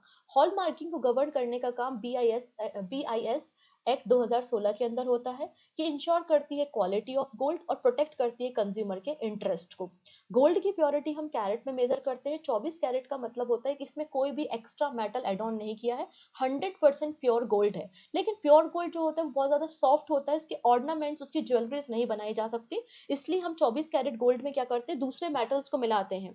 ठीक है, तो अगर आप देखेंगे 18 कैरेट गोल्ड, इसका मतलब है कि 75% गोल्ड है और 25% अदर मेटल को इसमें इंट्रोड्यूस किया हुआ है। ठीक है, नेक्स्ट है, SBI edges world best consumer bank for 2025 by the global finance magazine। तो वर्ल्ड बेस्ट कंज्यूमर बैंक का अवार्ड किसे मिला है? एसबीआई को मिला है। बेसिकली अक्टूबर मंथ में क्या होगी, अवार्ड सेरेमनी होगी, और एसबीआई के चेयरमैन जो है CS सेट्टी इस अवार्ड को रिसीव करेंगे। तो वर्ल्ड का बेस्ट कंज्यूमर बैंक कौन सा है? एसबीआई है। नेक्स्ट है, 2 new districts formed in Arunachal Pradesh and SBI given lead bank responsibility। तो अरुणाचल प्रदेश ने 2 नए जिलों का डिस्ट्रिक्ट का फॉर्मेशन किया है, जिसका नाम है केई पेन्योर और एक है विचोम। अब इन दोनों जिलों में किस तरीके से फाइनेंशियल इंक्लूजन करना है, MSME सेक्टर्स को किस तरीके से सपोर्ट करना है, एग्रीकल्चर का फ्लो कितना होगा, और अदर इकोनॉमी एक्टिविटी को किस तरीके से परफॉर्म किया जाएगा, इसके लिए लीड बैंक की responsibility state bank of India को दी है। ये जो लीड बैंक स्कीम है, ये RBI की स्कीम है, और इस स्कीम को 1969 में इंट्रोड्यूस किया गया था। 1969 में लीड बैंक स्कीम की शुरुआत की गई थी। नेक्स्ट है, the second pilot of PM internship scheme will commence from 1st of August with target of 7 lakh for FY26। अब हमने PM इंटर्नशिप स्कीम के बारे में बात की है, पहले भी हमने बात की है। PM इंटर्नशिप स्कीम के अंदर जो हमारे देश के युवा हैं, जो हमारे देश के यूथ हैं, उनको अलग अलग कंपनी में इंटर्नशिप प्रोवाइड की जाती है, और उसके बाद इनको रोजगार के अवसर दिए जाते हैं। अब इसका अगला फेज स्टार्ट हो रहा है। तो यहाँ पे बताया गया है, गवर्नमेंट का लोकसभा में डेटा प्रेजेंट किया गया। इसमें कहा गया कि 50,000 कैंडिडेट हैं जिन्होंने, लिटिल मोर देन 50,000 कैंडिडेट हैं जिन्होंने अभी तक ऑफर को एक्सेप्ट किया है, और 1.53 लाख ऑफर यहाँ पे जनरेट किए गए हैं by the companies under the PM internship scheme. अब सेकेंड फेज में हमारा टारगेट है कि FY26 में 7 लाख यूथ को इंटर्नशिप प्रोवाइड करने का हमारा टारगेट है। ये डेटा यहाँ पर सेट किया गया है मिनिस्ट्री ऑफ कॉर्पोरेट अफेयर्स के द्वारा। इस स्कीम की 2024 में शुरुआत हुई थी। Scheme aim to provide student with internship opportunity to address youth unemployment. आने वाले 5 सालों में 1 लाख युवाओं को हम क्या करेंगे, इंटर्नशिप प्रोवाइड करेंगे। इंटर्नशिप में 4,500 रुपीज पर मंथ स्टाइफेंड दिया जाता है, और 500 रुपीज एड ऑन करती है बाय द कंपनी जिस कंपनी में आपकी ट्रेनिंग चल रही है। तो ओवरऑल अगर आप देखेंगे तो 5,000 रुपीज मंथली आपको यहाँ पे स्टाइफेंड मिलती है। और अगर आप पहली बार फॉर द फर्स्ट टाइम अगर आप ज्वाइन करते हैं इंटर्नशिप स्कीम को, तो आपको यहाँ पे 6,000 रुपये वन टाइम असिस्टेंट प्रोवाइड किया जाता है। साथ ही साथ आपको एनरोलमेंट किया जाता है पीएम जीवन ज्योति बीमा योजना और पीएम सुरक्षा बीमा योजना के साथ। एलिजिबिलिटी कंडीशन क्या होती है, अगर आपकी एज 21 से 24 के बीच में है और आपने मिनिमम 10th पास किया है या ग्रेजुएट है, पोस्ट ग्रेजुएट है, तो आप यहाँ पे इस स्कीम के अंदर एलिजिबल है। लेकिन कंडीशन है, अगर आप सीए हैं, इंजीनियर हैं, आर्किटेक्ट है, आपने कोई prestigious institute like IIT IIM से ग्रेजुएशन किया है, तो आप एलिजिबल नहीं है। अगर आप कहीं फुल टाइम जॉब कर रहे हैं या फुल टाइम स्टडी में है, तो आप एलिजिबल नहीं है इस स्कीम के अंदर। और आपकी फैमिली इनकम 8 लाख रुपीज से ज़्यादा नहीं होनी चाहिए, तो उसके अंदर आपको ये ट्रेनिंग प्रोवाइड की जाती है। क्लियर हो गए इतनी चीज़ें? चलो, नेक्स्ट है, Indian government is planning to revamp the Stand Up India scheme and relaunch it by September। अब यहाँ पे स्टैंड अप इंडिया स्कीम जो है उसको रिवैम्प कर रही है गवर्नमेंट, और वापस से इसको सितंबर 2025 में लॉन्च करेगी। अभी तक ऐसे कोई भी इंडिविजुअल महिला है, SC ST कम्युनिटी है, जो अपने बिजनेस को शुरू कर रहे हैं, मतलब अपने नए, उनके पास नए ग्रीनफील्ड आइडियाज हैं, तो अभी तक 1 करोड़ रुपीज तक का फाइनेंशियल सपोर्ट दिया जाता था under the stand up India scheme. अब इसको रिवैम्प करके 2 करोड़ रुपए का financial, up to 2 crore rupees तक का फाइनेंशियल असिस्टेंट प्रोवाइड किया जाएगा। और ये रिवैम्प नई स्कीम जो है वो सितंबर 2025 से लॉन्च की जाएगी। स्टैंड अप इंडिया स्कीम 2016 की स्कीम है। इसके अंदर अभी तक 36 करोड़ रुपीस डिसबर्स किए जा चुके हैं, 36,000 करोड़ रुपीस तक का डिसबर्समेंट हो चुका है। स्टैंड अप इंडिया स्कीम जो है वो मिनिस्ट्री ऑफ फाइनेंस की 5 अप्रैल 2016 को शुरू की गई स्कीम है to promote entrepreneurship at the grass root level. ठीक है। अब इसके अंदर जो वीमेन SC ST एंटरप्रेन्योर्स होते हैं, उनको यहाँ पे ग्रीन फील्ड प्रोजेक्ट्स के लिए, मैन्युफैक्चर सेगमेंट और अदर प्रोजेक्ट आप काम करते हैं, तो आपको अप टू 1 करोड़ रुपीज तक का लोन दिया जाता है। 10 लाख से 1 करोड़ रुपए तक का लोन दिया जाता है, लेकिन इसको बढ़ाकर 2 करोड़ रुपए तक का लोन किया जा रहा है। एलिजिबिलिटी क्या होती है, आप SC ST होना चाहिए या वीमेन एंटरप्रेन्योर होना चाहिए, आपकी एज 18 साल से ज़्यादा होनी चाहिए। आपको जो लोन मिलता है वो केवल ग्रीन फील्ड प्रोजेक्ट के लिए दिया जाता है। ठीक है। अगर कोई भी ऐसा एंटरप्राइजेस है जो मतलब 4-5 लोगों ने मिलकर कंपनी ओपन की है जिसमें कुछ लड़के भी हैं, लेकिन अगर 51% ओनरशिप महिला के पास है, तो भी आपको इस केस में लोन मिल जाएगा। लेकिन आपका प्रीवियस कोई डिफॉल्ट नहीं होना चाहिए, ये कुछ कंडीशन है। ठीक है। नेक्स्ट बात करते हैं दीपक बागला जी के बारे में। Deepak Bagla assume charge as a mission director, Atal innovation mission. Atal innovation जो इनिशिएटिव है वो नीति आयोग का इनिशिएटिव है, और अटल इनोवेशन मिशन की शुरुआत 2016 में की गई थी। अटल इनोवेशन मिशन के मिशन डायरेक्टर आपको देखने को मिल जाएंगे दीपक बागला। क्या नाम है इनका? दीपक बागला। अगली पर्सन है गीता गोपीनाथ। ये आपको IMF के डिप्टी चीफ देखने को मिलती हैं, और अब इन्होंने स्टेप डाउन मतलब रेजिग्नेशन देने का फैसला लिया है, और कहा है कि वापस से मैं हार्वर्ड यूनिवर्सिटी में जाके इकोनॉमी की प्रोफेसर की तरह ही काम करूंगी। ठीक है। गीता गोपीनाथ ने IMF को 2019 में as a chief economist join किया था, और ये पहली वीमेन थी जो कि इस पोजीशन पे पहुंची थी। फिर इनको प्रमोट करके डिप्टी चीफ बनाया गया था, और अभी स्टेप डाउन कर रही हैं। IMF की मैनेजिंग डायरेक्टर आपको क्रिस्टियाना जॉर्जीवा देखने को मिल जाएंगी। IMF का फॉर्मेशन 1944 में ब्रेटन वुड कॉन्फ्रेंस के अंदर किया गया था।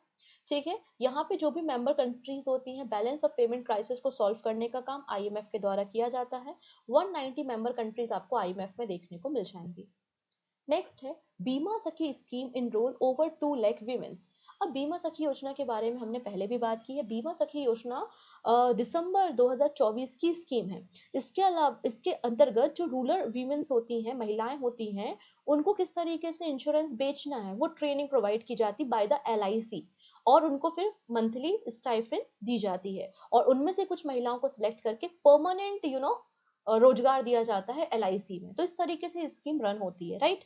तो बीमा सखी स्कीम जो है वो 9 दिसंबर 2024 की स्कीम थी। गवर्नमेंट ऑफ इंडिया ने रूरल एम्पावरमेंट के लिए, महिलाओं को रोजगार देने के लिए इंश्योरेंस सेक्टर में इस स्कीम की शुरुआत की थी, और अभी तक 2 लाख महिलाओं ने एनरोलमेंट किया है और वो बीमा सखी बन चुकी हैं। इसे इम्प्लीमेंट करने का काम लाइफ इंश्योरेंस कॉर्पोरेशन के द्वारा किया जाता है, और इन्हें जो ट्रेनिंग दी जाती है उन्हें हम बीमा सखी कहते हैं। अब इसमें 3 साल के लिए होता है ये। पहले साल 7,000 rupees per month, second year 6,000 rupees per month, और third year 5,000 rupees per month आपको स्टाइफेंड दी जाती है। एज अ बीमा सखी आपको स्टाइफेंड दी जाती है, और एडिशनल इंसेंटिव दिया जाता है एज पर योर वर्क। ठीक है। तो 2025-26 के लिए 520 करोड़ रुपए का बजट अलॉटमेंट यहाँ पे किया गया था।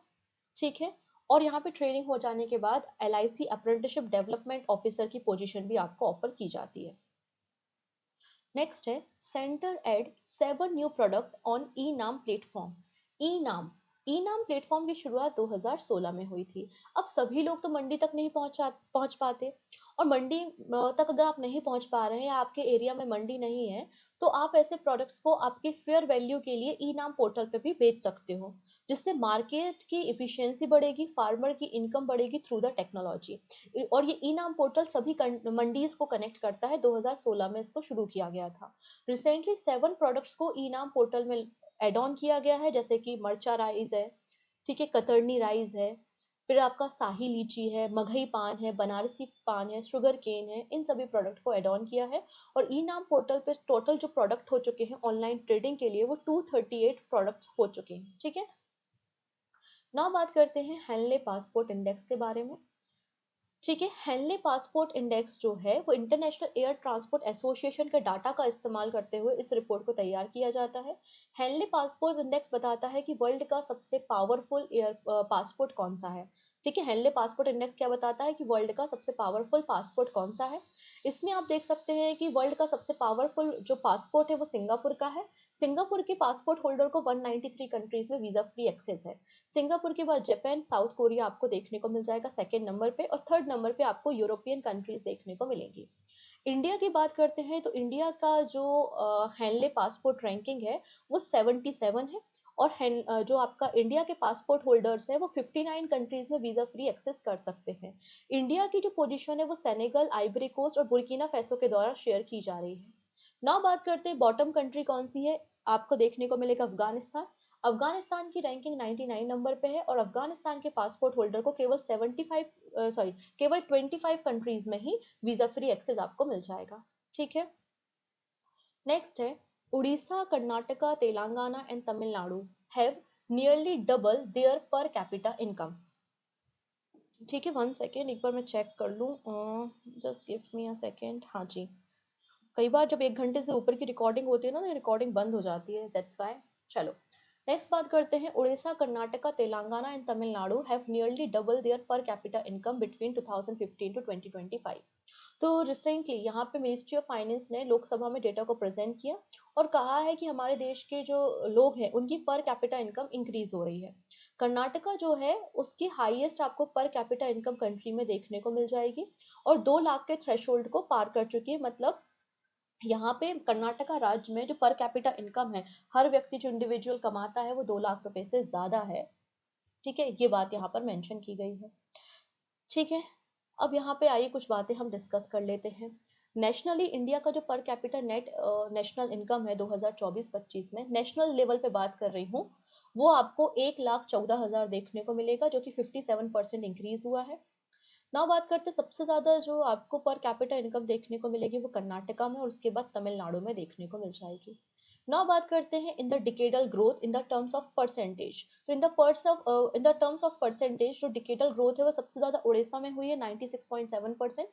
सेकेंड नंबर पे कर्नाटका में है 93.6%। ठीक है। हमारे देश में जो ईयर ऑन ईयर ग्रोथ हो रही है वो 6.6% पर कैपिटा में ग्रोथ हो रही है। हाईएस्ट जो परसेंटेज एनुअल ग्रोथ देखी गई है वो मिजोरम में है 125%, फिर गुजरात और गोवा में आपको देखने को मिल जाएगा। ठीक है, ये बात यहाँ पर मेंशन की गई है। नाउ नेक्स्ट है, India celebrate 10 years of skill India mission. तो इंडिया स्किल मिशन के 10 साल कंप्लीट हो चुके हैं।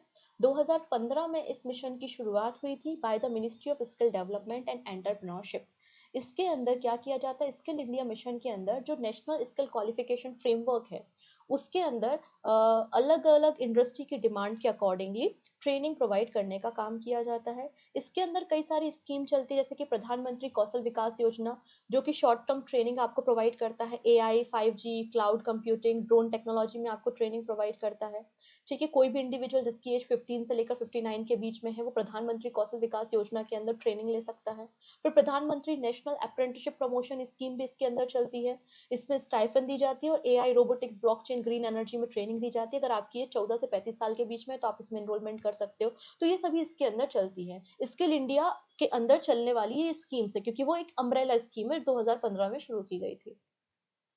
नेक्स्ट है, India financial inclusion index improved. अब RBI ने फाइनेंशियल इंक्लूजन इंडेक्स को पब्लिश किया है।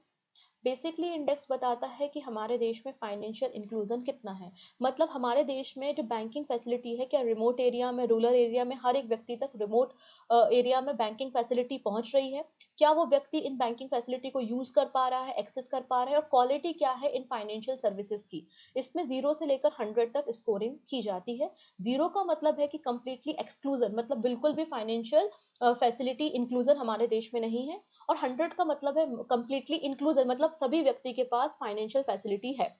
तो RBI फाइनेंशियल इंक्लूजन इंडेक्स को पब्लिश करता है, और यहाँ पे हमारे देश की जो रैंकिंग है वो इंक्रीज हुई है 64.2 से हमारा स्कोर बढ़ के 67 हो चुका है according to the RBI data. RBI का ये एनुअल पब्लिकेशन है, जुलाई में रिलीज किया जाता है। ठीक है, इतनी चीजें। नेक्स्ट है, government's RRB consolidation drive reduce RRB from 196 to 28। अब ये डेटा भी लोकसभा में प्रेजेंट किया गया था कि हमारे देश में हम लोगों ने लगातार one state one RRB policy के अंदर हमारे देश के जो RRBs है उनको अमलगमेट किया है, उनका कंसोलिडेशन किया है, और ये अमलगमेशन 4 फेज में हुआ है। पहले फेज का जो अमलगमेशन स्टार्ट हुआ था वो 2005 से लेकर 2010 के बीच में हुआ था। उस समय हमारे देश में 196 RRBs थे, इनकी संख्या को रिड्यूस करके 82 किया था। फिर सेकेंड फेज में जो अमलगमेशन ड्राइव हमारी कंट्री में रन हुई थी वो 2012 से 2014 के बीच में हुई थी। इसमें 82 RRBs को रिड्यूस करके 56 RRBs में कन्वर्ट किया। थर्ड फेज का जो अमलगमेशन था वो 2019 में स्टार्ट हुआ, जिसमें 56 RRBs को रिड्यूस करके 43 किया, और चौथे फेज का जो अमलगमेशन है वो मई 2025 में हुआ है, जिसमें हमने 43 RRBs को रिड्यूस करके 28 कर दिया। तो अब हमारे देश में टोटल 28 RRBs हैं। ये इन्फॉर्मेशन निर्मला सीतारमण जी ने लोकसभा में हमें बताई है। ठीक है, RRB का फॉर्मेशन 1975 में हुआ था। नरसिम्हा कमेटी के रिकमेंडेशन के बाद RRB का फॉर्मेशन हुआ। पहला RRB प्रथम ग्रामीण बैंक आपको देखने को मिल जाएगा। ठीक है, नेक्स्ट है, Morgan Stanley India to become world third largest economy by the 2028। अब मॉर्गन स्टैनली ने कहा है कि भारत विश्व की तीसरे नंबर की सबसे बड़ी अर्थव्यवस्था बन जाएगी 2028 तक, और ये जापान और जर्मनी को भी ओवरटेक कर लेगी, ऐसा मॉर्गन स्टैनली ने रिपोर्ट कही है। और रिपोर्ट का टाइटल है India state lead economic transformation. ठीक है, इस रिपोर्ट में कहा है कि इंडिया की जीडीपी जो है वो डबल हो जाएगी 2035 तक, और इंडिया की जीडीपी 10.6 ट्रिलियन डॉलर की हो जाएगी, जबकि IMF कहता है कि भारत की जो इकोनॉमी है वर्ल्ड की तीसरे नंबर की इकोनॉमी 2028 तक हो जाएगी, और यही बात मॉर्गन स्टैनली ने कही है। ठीक है, इतनी चीजें। नाउ मेन पॉइंट्स के बारे में बात करते हैं। मॉर्गन स्टैनली ने अपनी रिपोर्ट में कहा है कि भारत की जीडीपी डबल हो जाएगी 2035 तक, ये 10.6 ट्रिलियन डॉलर हो जाएगी। प्रेजेंटली ये 4.19 ट्रिलियन डॉलर की है। ठीक है, इन्होंने बताया है कि हमारे देश के जो 3 स्टेट है, ठीक है, जैसे कि महाराष्ट्र, तमिलनाडु और कर्नाटका, इनकी जो जीडीपी है वो 1 ट्रिलियन डॉलर को क्रॉस कर जाएगी, और उत्तर प्रदेश और गुजरात की जीडीपी भी 1 ट्रिलियन डॉलर को क्रॉस कर जाएगी। ये बात इसमें मेंशन की गई है। ठीक है, मोस्ट इंप्रूव्ड स्टेट जो है वो यूपी, MP और छत्तीसगढ़ आपको देखने को मिल जाएंगे। नेक्स्ट है, अब मिनिस्ट्री ऑफ टूरिज्म की एक और नई स्कीम आई है जिसका नाम है SASCI। मतलब क्या हो जाएगा इसका, special assistant to state for capital investment. Development of iconic tourist centre to global scale. अब हमें जो आइकॉनिक टूरिस्ट प्लेस है, जैसे कि ये ओरछा आपको एमपी में देखने को मिल रहा है, ठीक है, बुंदेला राजाओं ने इन फोर्ट्स का निर्माण कराया था।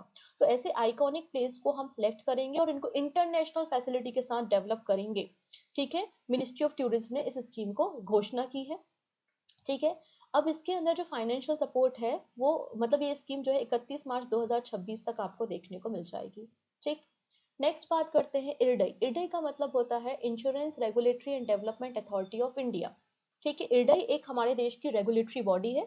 1999 में इसका फॉर्मेशन हुआ, तो हमारे देश का जो लोगों के इंटरेस्ट को प्रोटेक्ट करना, इंश्योरेंस कस्टमर्स को प्रोटेक्ट करना इरडई का काम होता है।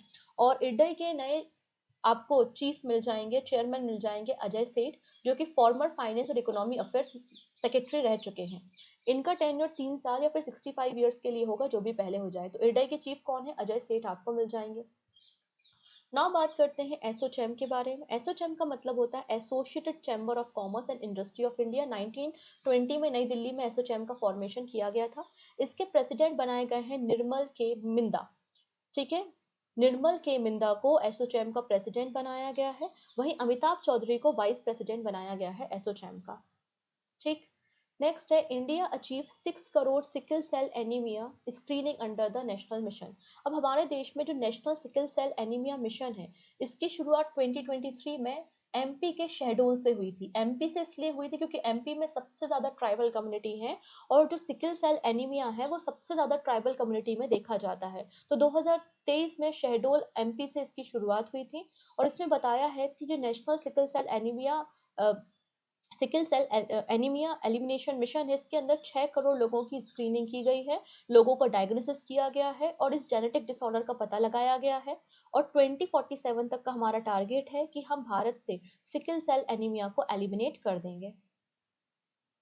Next, public sector bank right of 12 lakh crore rupees in last 9 years. तो मिनिस्ट्री ऑफ फाइनेंस ने डेटा प्रेजेंट किया है कि राज्यसभा में इस डेटा को प्रेजेंट करने का काम किया गया कि हमारे देश में पिछले 9 सालों में 2016 से 2025 तक 9 सालों में 12 लाख करोड़ रुपए का जो पब्लिक सेक्टर बैंक ने राइट ऑफ किया है, 12 लाख करोड़ रुपए। ठीक है, ये बात यहाँ पर मेंशन की है। एक्चुअली हमारी जो बैंक्स के पास बैलेंस शीट होती है, तो बैलेंस शीट में कई बार क्या होता है, जब बहुत ज्यादा उधारी हो जाती है, लेनदारी हो जाती है, तो उसमें कुछ अमाउंट को राइट ऑफ करना होता है। राइट ऑफ का बिल्कुल ही मतलब नहीं होता कि आपसे वसूली नहीं की जाएगी, बैंक तो आपके पास फिर भी आएगा पैसा वसूल करने, बस अपनी बैलेंस शीट को इम्प्रूव करने के लिए वो चीजों को राइट ऑफ कर देता है, हटा देता है। तो यहाँ पे 12 लाख करोड़ रुपए राइट ऑफ किए हैं पिछले 9 सालों में पब्लिक सेक्टर बैंक ने, ये बात यहाँ पर मेंशन की गई है ना। अब राइट ऑफ के बाद यहाँ पे बोले है कि as per the RBI guideline, ये जो राइट ऑफ होता है एनपीए का, आफ्टर 4 ईयर आपका एनपीए हो चुका है और 4 साल गुजर चुके हैं, उसके बाद बैलेंस शीट से राइट ऑफ कर दिया जाता है। लेकिन इसका ये बिल्कुल मतलब नहीं होता है कि आपको वेव ऑफ किया, आपका पैसा माफ नहीं किया, आपकी लेनदारी माफ नहीं की। बैंक आएगी आपसे पैसा वसूलेगी इन एक्ट के अंदर, केवल बैलेंस शीट से हटाया है। इसके अलावा पिछले 5 सालों में हमारे देश का जो एनपीए ड्रॉप हुआ है वो भी डेटा पब्लिश हुआ है। देख सकते हैं कि 2021 में हमारा जो पब्लिक सेक्टर बैंक है उनके पास एनपीए 9.11% था, और अब 2025 में हमारे देश के बैंक्स जो है पब्लिक सेक्टर बैंक, उनका जो एनपीए है वो 2.58% हो चुका है। ये बात बताई है मिनिस्ट्री ऑफ फाइनेंस ने कि पिछले 5 सालों में हमारे जो पब्लिक सेक्टर बैंक है उनका एनपीए रिड्यूस हुआ है। एनपीए मतलब नॉन परफॉर्मिंग असेट होता है। ठीक है, अगर आप बैंक से लोन लेते हैं और 90 दिनों के अंदर कोई भी रीपेमेंट नहीं करते हैं, तो वो आपका एनपीए कंसिडर होता है। नेक्स्ट है Fino payment bank launches Gati saving account to boost UPI adoption. ठीक है, तो गति सेविंग अकाउंट स्कीम किसने लॉन्च की है? फिनो पेमेंट बैंक ने लॉन्च की। गति का मतलब होता है स्पीड।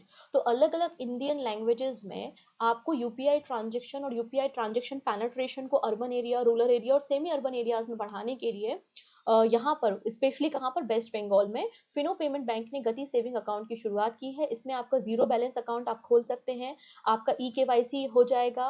इसके अलावा आप मर्चेंट पेमेंट कर सकते हैं। आपको जीरो अकाउंट बैलेंस मतलब कोई भी मैंडेटरी मिनिमम बैलेंस की रिक्वायरमेंट नहीं होगी। नेक्स्ट बात कर लेते हैं 24 जुलाई के बारे में।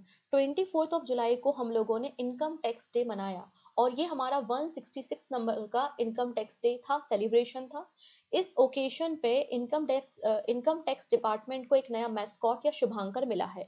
ये निर्मला सीतारमन जी हैं, इन्होंने इसे लॉन्च किया, जिसका नाम है मधुकर। मधुकर एक मधुमक्खी है और ये मैस्कॉट आपको देखने को मिल जाएगा इनकम टैक्स डिपार्टमेंट का। हमारे देश में इनकम टैक्स की शुरुआत 1860 में हुई थी, सर जेम्स बिल्सन ने इनकम टैक्स की शुरुआत की थी। नेक्स्ट बात करते हैं आरबीआई के सेंट्रल बोर्ड के बारे में। अनुराधा ठाकुर को डायरेक्टर बनाया है आरबीआई के सेंट्रल बोर्ड में। अनुराधा ठाकुर इसके पहले डिपार्टमेंट ऑफ इकोनॉमी अफेयर्स में सेक्रेटरी थी और ये पहली महिला सेक्रेटरी आपको देखने को मिल रही थी। और अब इन्हें बनाया गया है आरबीआई सेंट्रल बैंक में डायरेक्टर, बोर्ड का डायरेक्टर। 24 जुलाई से इनका टेन्योर स्टार्ट हुआ है। ठीक है, चलिए फर्दर डिस्कशन करेंगे। अभी तो काफ़ी कुछ डिस्कशन करना और भी बाकी है। लेकिन जो बैंकिंग एग्जाम्स होते हैं उसमें स्टैटिक जीके भी पूछा जाता है आपको, रिवर्स के बारे में, डैम्स के बारे में, एयरपोर्ट्स के बारे में, ट्राइब्स के बारे में। ठीक है, आपकी 2011 की सेंसस के बारे में ये क्वेश्चंस भी एग्जाम में आते हैं, इंपॉर्टेंट बुक से क्वेश्चंस आते हैं एग्जाम में। तो स्टैटिक जीके की टेस्ट सीरीज आपको 40 टेस्ट के साथ अवेलेबल है। 40 टेस्ट आपको मिल जाएंगे केवल 40 रुपये में। आप देख सकते हैं, पूजा जैन क्लासेस एप्लीकेशन पे है, आप इन टेस्ट सीरीज को ज्वाइन कर सकते हैं। ठीक है जी, नेक्स्ट बात कर लेते हैं हम। यहाँ पर हाफ ईयरली मैगजीन भी लॉन्च हो चुकी है, जिसमें पिछले 6 महीने के इम्पॉर्टेंट करंट अफेयर्स हैं। आप प्ले लिस्ट में जाकर इम्पॉर्टेंट वीडियोस, जैसे कि लास्ट 6 मंथ की ऑबिचुरीज है, लास्ट 6 मंथ की गवर्नमेंट स्कीम्स है, लास्ट 6 मंथ की अपॉइंटमेंट्स है, ये लास्ट 6 मंथ के इंडाइसेस हैं, ये आप देख सकते हैं प्ले लिस्ट में जाकर। ठीक है, नेक्स्ट है ज्ञान भारतम मिशन। अब हमारे देश के जो एंशियंट लिटरेचर है, एंशियंट जो मैन्युस्क्रिप्ट है जो खराब हो रही है, उसे प्रिजर्व करने के लिए उसे डिजिटल किया जा रहा है। और इस मैन्युस्क्रिप्ट को डिजिटल करने का जो मिशन है वो ज्ञान भारतम मिशन है। ज्ञान भारतम मिशन की शुरुआत हमारे देश में हो चुकी है। इनिशियली हमारा जो 2025 का बजट है उसमें ज्ञान भारतम मिशन को अनाउंस किया गया था, और इसके लिए बजट 60 करोड़ रुपीज़ है। कितना है? 60 करोड़ रुपए आपको देखने को मिल जाएगा। इसके अंदर हमारी जो मैन्युस्क्रिप्ट है उनको डिजिटल किया जाएगा। एक डिजिटल रिपोजिटरी तैयार की जाएगी, मतलब जो भी हिस्टोरियन है, स्कॉलर्स है, स्टूडेंट है, एक सिंगल प्लेटफॉर्म में इन डेटा को एक्सेस कर पाएंगे। ठीक है, एक्सेसिबिलिटी बढ़ेगी। ठीक, नेक्स्ट है प्रधानमंत्री विकसित भारत रोजगार योजना। ये 1 अगस्त से हमारे देश में इम्प्लीमेंट की जा रही है as a major employment link incentive scheme. तो अभी मैंने आप लोगों को डिटेल में एम्प्लॉयमेंट लिंक इंसेंटिव स्कीम बता दी है, वही 2 पार्ट है, वही आपको ये देखने को मिल रही है, 1 अगस्त से लागू हो चुकी है। नेक्स्ट है India's largest depository national security depository limited to launch IPO. Recently आपने देखा है कि 2025 का सबसे बड़ा आईपीओ आया था, जो कि 4000 करोड़ रुपए का आईपीओ था। और ये आईपीओ कौन लेकर आया था? एनएसडीएल का, नेशनल सिक्योरिटी डिपॉजिटरी लिमिटेड का ये आईपीओ था। पर शेयर की वैल्यू 760 से 800 रुपीज आपको देखने को मिली। ठीक है, अगर हम बात करते हैं नेशनल सिक्योरिटी डिपॉजिटरी लिमिटेड के बारे में, इसमें आपको एनएससी के स्टैक्स देखने को मिलेंगे 24%, आईडीबीआई के स्टैक आपको मिल जाएंगे, इसमें एचडीएफसी के मिल जाएंगे, अलग अलग कंपनी के स्टैक्स आपको इसमें देखने को मिल जाएंगे। ठीक है, नेक्स्ट बात करते हैं, just give me a second.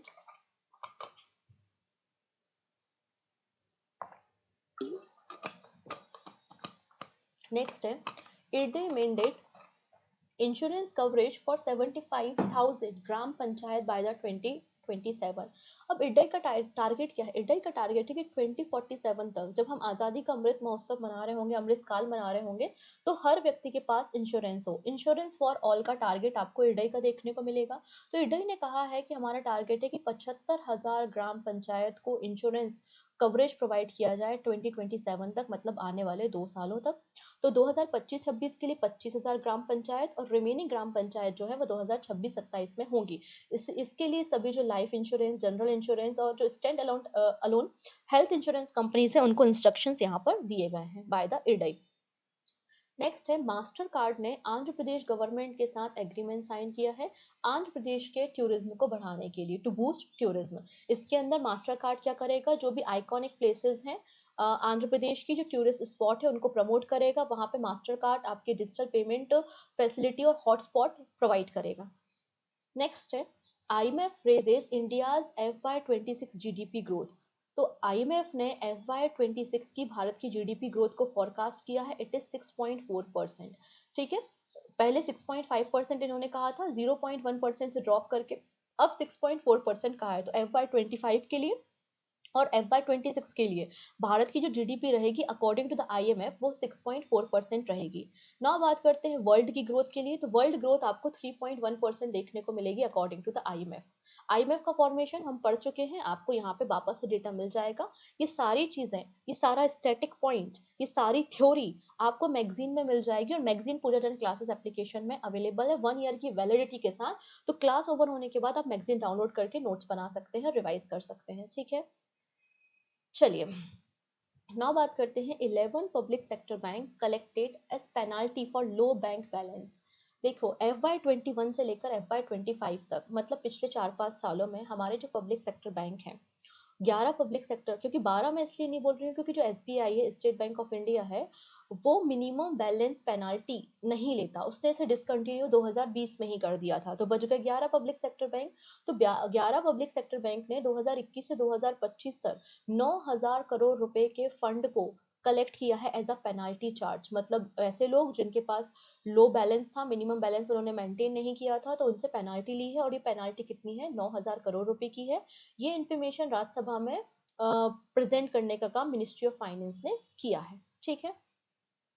ना बात करते हैं, अब कई बार ऐसा भी होता है कि बैंक में लोग अकाउंट खुलवाते हैं और उनके अकाउंट खुले रहते हैं, उसमें कोई ट्रांजेक्शन नहीं होता, उसकी डिपॉजिट्स को क्लेम नहीं किया जाता, तो इस तरीके से अनक्लेम डिपॉजिट भी देखने को मिलते हैं हमारे पब्लिक सेक्टर बैंक और प्राइवेट सेक्टर बैंक में। तो गवर्नमेंट ऑफ इंडिया ने पार्लियामेंट में इंफॉर्मेशन दी है कि हमारे देश में 67,000 करोड़ रुपीज अनक्लेम डिपॉजिट है। सबसे ज्यादा जो अनक्लेम डिपॉजिट है वो कहाँ पर है, पब्लिक सेक्टर बैंक्स में है 58,000 का। फिर प्राइवेट सेक्टर बैंक्स के पास 8,600 करोड़ रुपीस का अनक्लेम डिपॉजिट है। पब्लिक सेक्टर बैंक में सबसे ज्यादा एसबीआई के पास अनक्लेम डिपॉजिट है, और प्राइवेट सेक्टर में आईसीआईसीआई बैंक है जिसके पास सबसे ज्यादा अनक्लेम डिपॉजिट आपको देखने को मिल जाएगा, ठीक है।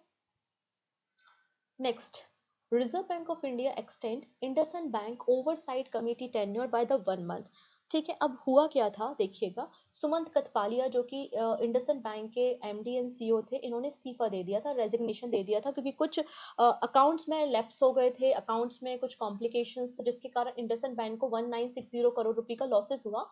और इन्होंने कहा कि मेरी रिस्पॉन्सिबिलिटी थी कि एज अ सीईओ मैं इसको मैनेज नहीं कर पाया, और इसके बाद इन्होंने इस्तीफा दे दिया था। इसके बाद कोई भी व्यक्ति जो है वो अभी तक सीईओ और एमडी नहीं बन पा रहा था, जिसके कारण एक कमेटी का फॉर्मेशन किया था, जिससे इंडसइंड बैंक के ऑपरेशंस को रन किया जा सके, और उस कमेटी को हेड कर रहे थे सुमित्रा सिंह, ठीक है। अब इस कमेटी के टेन्योर को 1 मंथ के लिए बढ़ा दिया है, अगस्त 2025 तक के लिए।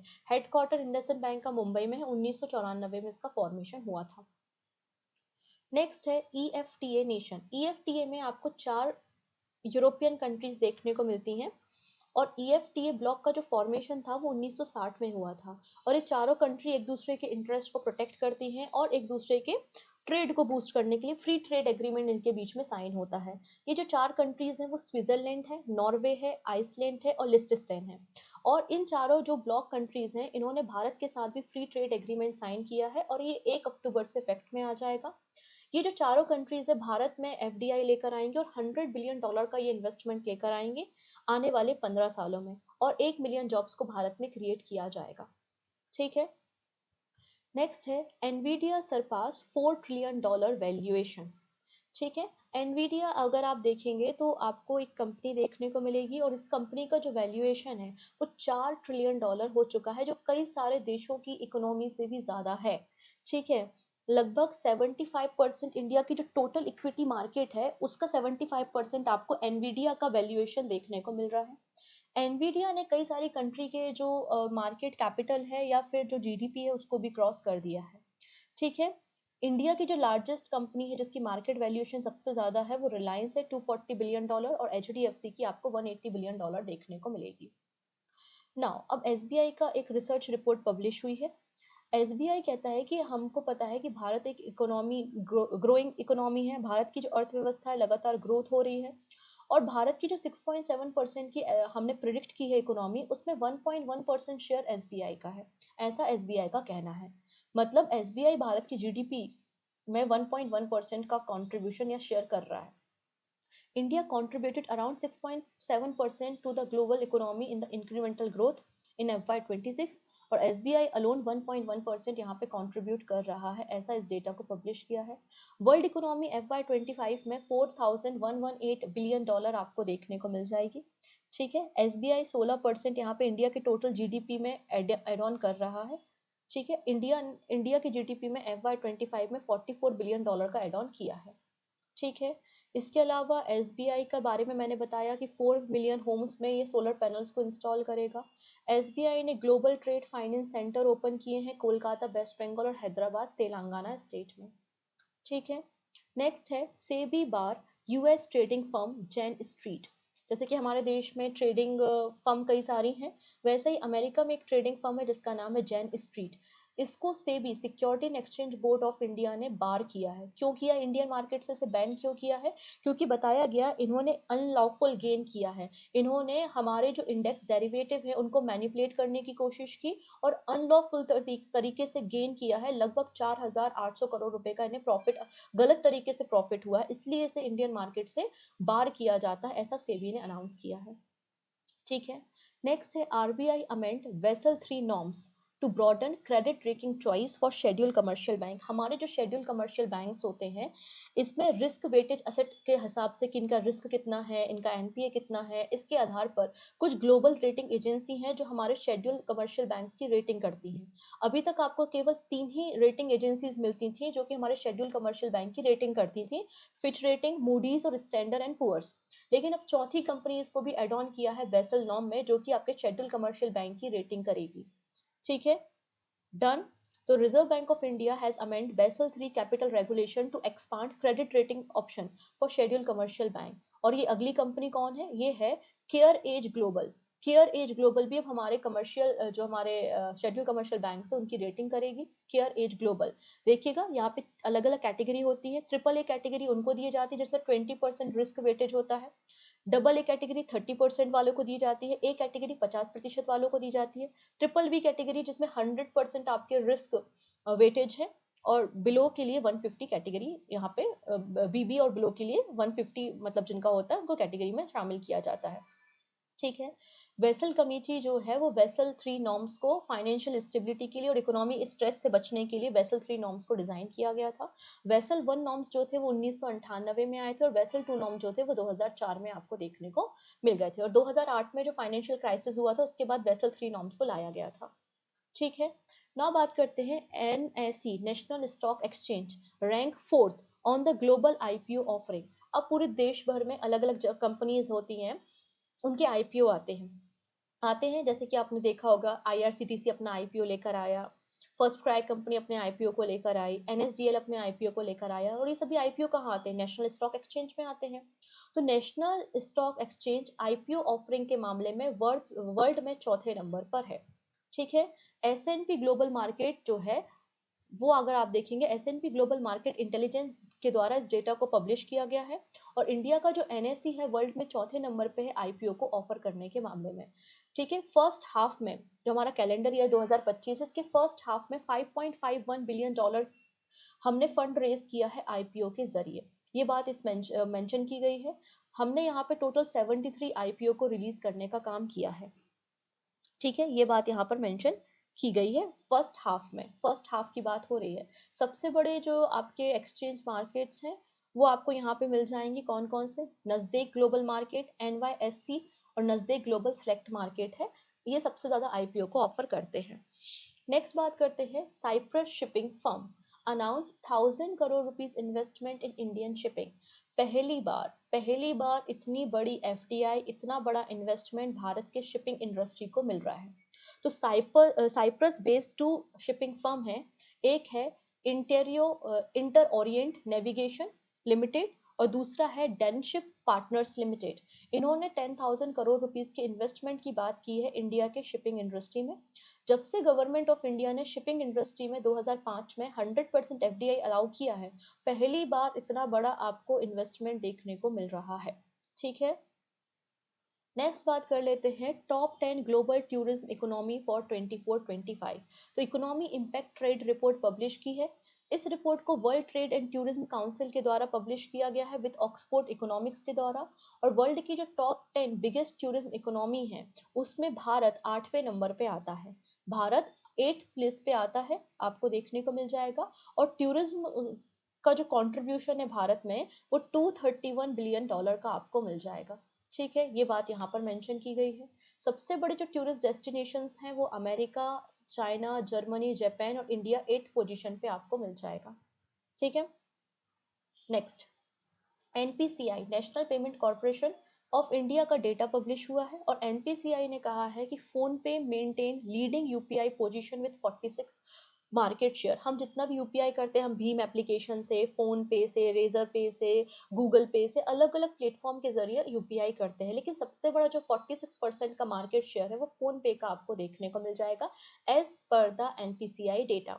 ठीक है, फोन पे के बाद आपको गूगल पे और फिर पेटीएम का मार्केट देखने को मिलेगा। यूपीआई वॉल्यूम में सबसे ज्यादा कंट्रीब्यूशन महाराष्ट्र का है, फिर कर्नाटका का है और फिर यूपी का है। ठीक है, next, reserve bank of India consolidate citizen charter into unified list of 204 service for institution and public।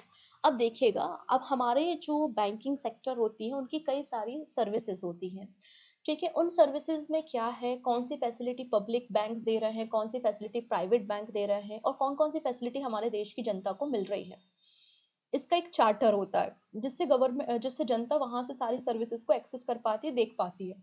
इसे हम सिटीजन चार्टर के नाम से जानते हैं। ठीक है, अब यहाँ पे आरबीआई ने एक नया citizen charter unified list publish की है। तो reserve bank of India has updated and consolidated it's citizen charter merging service for regulated institute and public. मतलब जो रेगुलेटरी बॉडीज हैं और जो पब्लिक इंस्टीट्यूट्स हैं उनकी जो भी सर्विसेज है उनको एक सिंगल चार्टर में, कह सकते हो कि सिंगल चार्टर में कंसोलिडेट करने का काम आरबीआई ने किया है, जो कि 1 जुलाई 2025 से इफेक्ट में आ जाएगा। ये एक ओपन डॉक्यूमेंट होता है जिसमें आरबीआई क्या क्या सर्विसेज और क्या क्या डिलीवरी ऑफर करती है वो एक सिंगल डॉक्यूमेंट में अवेलेबल होता है। इसके जो आरबीआई का चार्टर होता है, जो सिटीजन चार्टर होता है, उसके दो पार्ट्स होते हैं। पहला जो पार्ट होता है रेगुलेटरी अप्रूवल होता है, 133 सर्विसेज होती हैं। दूसरा सिटीजन चार्टर होता है जिसमें 58 सर्विसेज आपको देखने को मिलती हैं। ठीक है, इतनी चीजें, और सिंगल प्लेटफॉर्म पर ये सारी, मतलब एक सिंगल चार्टर में सारी सर्विसेज आपको देखने को मिल जाएंगी। नेक्स्ट है आईएफसी, मतलब international finance corporation commit 460 crore rupees to IndiGrid to build India's largest battery energy storage project. तो भारत का सबसे बड़ा energy storage, battery storage project कौन बना रहा है? इंडीग्रिड बना रहा है। और इंडीग्रिड को 460 करोड़ रुपीस का लोन किसने कमिट किया है? इंटरनेशनल फाइनेंस कॉर्पोरेशन ने कमिट किया है। और ये 180 मेगावाट का आपको बैटरी स्टोरेज देखने को मिल जाएगा। ठीक है, नेक्स्ट है federal bank launch biometric authentication for e commerce and transaction. जब आप ई कॉमर्स प्लेटफॉर्म जैसे फ्लिपकार्ट, अमेजोन वगैरह पे जाते हैं या कुछ परचेजिंग करते हैं और फिर पेमेंट करते हैं, सो पेमेंट करने के लिए आपको डिटेल डालने की ज़रूरत होती है, लेकिन अब आपको यहाँ पे बायोमेट्रिक ऑथेंटिकेशन सॉल्यूशन मिल जाएगा और ये सॉल्यूशन प्रोवाइड कर रहा है फेडरल बैंक। मतलब ओटीपी आने में, ओटीपी के वेरिफिकेशन में जो टाइम लगता है 30 से 60 सेकेंड का, अब वो रिड्यूस होकर 3 से 4 सेकेंड हो जाएगा, क्योंकि डायरेक्टली आपने थंब इम्प्रेशन से, बायोमेट्रिक से ऑथराइजेशन लेके पेमेंट कर दिया। ये जो फैसिलिटी है फेडरल बैंक प्रोवाइड कर रहा है, इसके लिए इन्होंने M2P और मिंकाशु पे के साथ कोलैबोरेशन किया है। फेडरल बैंक का फॉर्मेशन 1931 में हुआ था, केरला में इसका हेडक्वार्टर आपको मिल जाएगा। ठीक है, नेक्स्ट है the wealth company receive SEBI approval for mutual fund business. अब यहाँ पे जो पैंथोमैथ ग्रुप है उनकी ही एक असेट मैनेजमेंट होल्डिंग कंपनी है वेल्थ कंपनी, और इसको सेबी ने अप्रूवल दिया है कि आप म्यूचुअल फंड बिजनेस में एंटर कर सकते हो। और ये youngest asset management company Bharat की म्यूचुअल फंड की इंडस्ट्री की आपको देखने को मिल जाएगी। भारत में वर्तमान 50 asset management holding companies Bharat में काम कर रही हैं। चलिए अगली कहानी को समझ लेते हैं। नाबार्ड का रिसेंटली 44th फाउंडेशन डे मनाया, क्योंकि हम सभी को पता है कि 12 जुलाई को नाबार्ड का फॉर्मेशन हुआ था 1982 में। ठीक है, वी शिवरमन कमेटी की रिकमेंडेशन के बाद इसका फॉर्मेशन हुआ था। तो नाबार्ड का 44th नंबर का फाउंडेशन डे मनाया गया आईटीसी ग्रैंड चोला, चेन्नई, तमिलनाडु में। नाबार्ड का full form national bank for agriculture and rural development होता है और इस ओकेजन पे कई सारे नए फीचर्स, नई डॉक्यूमेंट्रीज को लॉन्च किया गया। अब एक नई डॉक्यूमेंट्री जो आई है उसका नाम है रूट्स ऑफ चेंज। ठीक है, ये एक नई डॉक्यूमेंट्री रिलीज हुई है। साथ ही साथ एक नाबार्ड ने अपना एक सब ऑफिस भी ओपन किया है लेह लद्दाख में।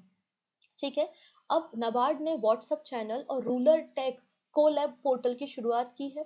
ये जो रूरल टेक कोलैब पोर्टल है, मतलब ये एक ओपन डिजिटल इनोवेशन प्लेटफॉर्म है जो कि नए स्टार्टअप्स, रिसर्च इंस्टीट्यूट, जो टेक डेवलपर्स हैं, उनको एक प्लेटफॉर्म प्रोवाइड करता है।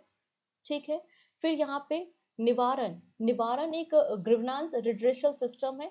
कोई भी बैंक्स को, मतलब कोऑपरेटिव बैंक्स को कोई प्रॉब्लम है, ग्रीवनेंस है, तो इसको सॉल्व करेगा निवारण पोर्टल। नाबार्ड के चेयरमैन आपको साजी केवी देखने को मिल जाएंगे। फिर radio Jindal for financial inclusion शुरू किया है। तो यहाँ पे जो रूरल एरियाज और सेमी अर्बन एरियाज हैं, ऑल इंडिया रेडियो के जो कम्युनिटी प्रोग्राम्स हैं, वो लोगों को सेविंग, क्रेडिट और इंश्योरेंस की फाइनेंशियल इंफॉर्मेशन प्रोवाइड करेगा। ग्रिप, ग्रिप का मतलब है graduated rural income generation programme की शुरुआत की गई है। Ultra poor rural house hold के लिए इस प्रोग्राम की शुरुआत की है।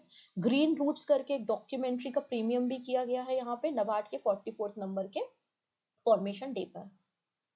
नेक्स्ट है IRDAI panel flag risk in merging insurance with non insurance firm. अब यहाँ पे देखो, IRDAI ने एक कमेटी का फॉर्मेशन किया है। IRDAI का मतलब insurance regulatory and development authority of India है। एक कमेटी बनाई है जिसके चेयरमैन आपको दिनेश कुमार खारा देखने को मिल जाएंगे, जो कि फॉर्मर चेयरमैन रह चुके हैं SBI के। अब लगातार जो इंश्योरेंस कंपनीज और नॉन इंश्योरेंस कंपनीज का अमलगमेशन हो रहा है, मर्जर हो रहा है, इससे एक रिस्क और एक थ्रेट क्रिएट हो रहा है। इसलिए एक कमेटी का फॉर्मेशन बनाया गया है कि आप इसे रिव्यू करो, क्या मर्जर होना चाहिए इंश्योरेंस और नॉन इंश्योरेंस फर्म्स का। इसके लिए, इस रिस्क को काउंटर करने के लिए IRDAI ने इस पैनल को बनाया है, और इस पैनल को हेड कौन कर रहे हैं? दिनेश कुमार खारा आपको देखने को मिल जाएंगे। NIPL add 13 bank to UPI pay now linkage. तो NPCI इंटरनेशनल पेमेंट लिमिटेड, जिसको हम NPIL के नाम से जानते हैं, इन्होंने 13 नए बैंक को यहाँ पर एड ऑन किया है UPI पे नाउ पेमेंट के लिए, इंडिया और सिंगापुर। तो इंडिया से सॉरी, सिंगापुर में कोई व्यक्ति भारत में सिंगापुर में कोई व्यक्ति भारत में पैसा भेजना चाहता है, तो इन 13 बैंक्स की मदद से आप पैसा भेज सकते हो। ठीक है, अब 13 नए बैंक एड ऑन किए, टोटल बैंक 19 आपको इस लिस्ट में देखने को मिल जाएंगे।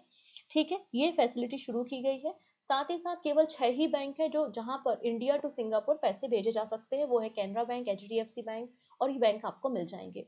UPI पे नाउ जो है वो एक ज्वाइंट इनिशिएटिव है रिजर्व बैंक ऑफ इंडिया और मॉनेटरी अथॉरिटी ऑफ सिंगापुर का, जिससे इंडिया और सिंगापुर के बीच के ट्रांजेक्शन को ईजी किया जा सके। NIPL मतलब NPCI इंटरनेशनल पेमेंट लिमिटेड 2020 में बना था, मुंबई में हेडक्वार्टर है, रितेश शुक्ला इसके CEO है। नाउ बात करते हैं वर्ल्ड के टॉप 10 फेवरेट इंटरनेशनल एयरपोर्ट के बारे में। ट्रेवल एंड लेजर ने इस रिपोर्ट को पब्लिश किया है। ठीक है, वर्ल्ड के जो मोस्ट फेवरेट इंटरनेशनल एयरपोर्ट है उसमें फर्स्ट नंबर पे इस्तांबुल एयरपोर्ट है, सेकंड नंबर पे सिंगापुर का चांगी एयरपोर्ट आपको मिल जाएगा। इस लिस्ट में टॉप 10 में भारत का एक एयरपोर्ट आपको मिलेगा, छत्रपति शिवाजी टर्मिनल, जो कि आपको महाराष्ट्र में देखने को मिल जाएगा, जिसका स्कोर 84.23 है। Now Forbes 50 richest self made women on earth list publish की गई है, जिसमें वर्ल्ड की जो top 50 richest self made women है उनको पब्लिश किया गया है। फोर्ब्स ने बताया है कि लगातार पूरे विश्व में जो सेल्फ मेड वीमेन है, बिलेनियर्स हैं, उनकी संख्या बढ़ती जा रही है। 3.5% ऑफ द पॉपुलेशन आपको ये देखने को मिल जाएंगी, और इन 50 जो महिलाएं हैं, इनका टोटल जो वेल्थ है वो आपको अप्रोक्सीमेटली $276 बिलियन देखने को मिलेगा।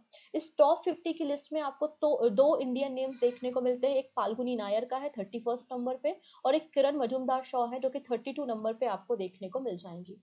ऑस्ट्रेलिया की मेलेनी पार्किंस, जो कि कैनवा की को फाउंडर है, ये आपको यंगेस्ट सेल्फ मेड वीमेन देखने को मिलेंगी इस लिस्ट में। इन्होंने कैनवा कंपनी 2013 में बनाई थी।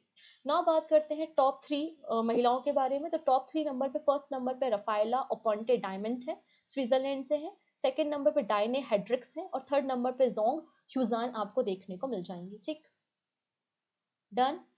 नेक्स्ट है public sector bank flag 1629 cases worth $1.62 trillion rupees. अब यहाँ पर देखिएगा, मिनिस्ट्री ऑफ फाइनेंस ने पार्लियामेंट को अपना डेटा पब्लिश किया कि भारत सरकार का जो पब्लिक सेक्टर बैंक है, अब कई सारे ऐसे बिलफुल डिफॉल्टर होते हैं। बिलफुल डिफॉल्टर्स क्या होते हैं? मतलब जिनके पास पैसा है लेकिन इंटेंशन नहीं है, बैंक से उधारी ले ली है और पैसा भी उधारी चुकाने के लिए, लेकिन उधारी चुकाना नहीं है, उनको हम बिलफुल डिफॉल्टर्स कहते हैं। उनके खिलाफ फिर बैंक क्या करती है? सरफसाई एक्ट के अंदर, डेट रिकवरी ट्रिब्यूनल के अंदर, इंसॉल्वेंसी एंड बैंक करप्सी बोर्ड के अंदर कोर्ट केस करती है। तो यहाँ पे बताया गया डेटा कि अभी तक हमने 1629 यूनिक कॉर्पोरेट बोरोवर्स, जो कि विलफुल डिफॉल्टर्स हैं, उन्हें क्लासिफाई किया है, जिनके पास total loan amount 1.62 lakh crore rupees का आपको देखने को मिल जाएगा। ठीक है, नेक्स्ट है India needs $2.4 trillion bye the 2050 for resilient and low carbon urban infrastructure. अब अगेन वर्ल्ड बैंक कहता है कि भारत भारत में लगातार अर्बन पॉपुलेशन इंक्रीज होते जा रही है। जब पॉपुलेशन इंक्रीज होते जा रही है तो ऑब्वियस सी बात है नए घरों की जरूरत होगी। नए घरों को बनाने के लिए नई जमीन चाहिए होगी। नई जमीन को बनाने के लिए हम पेड़ों को काटेंगे। तो ऐसे केस में हम किस तरीके से कार्बन एमिशन को रिड्यूस कर पाएंगे? हम तो डिफॉरेस्टेशन में लग गए। तो हमें लो कार्बन अर्बन इंफ्रास्ट्रक्चर की जरूरत है। तो इसके लिए भारत को 2050 तक 2.4 ट्रिलियन डॉलर रुपए की 2.4 ट्रिलियन डॉलर्स की रिक्वायरमेंट है। तो India require investment of over 2.4 trillion dollar by the 2050 to develop new resilient and low carbon infrastructure. ये बात इसमें कही है। भारत की जो पॉपुलेशन है वो 951 मिलियन हो जाएगी 2050 तक। ये अनाउंसमेंट यहाँ पर किया गया है।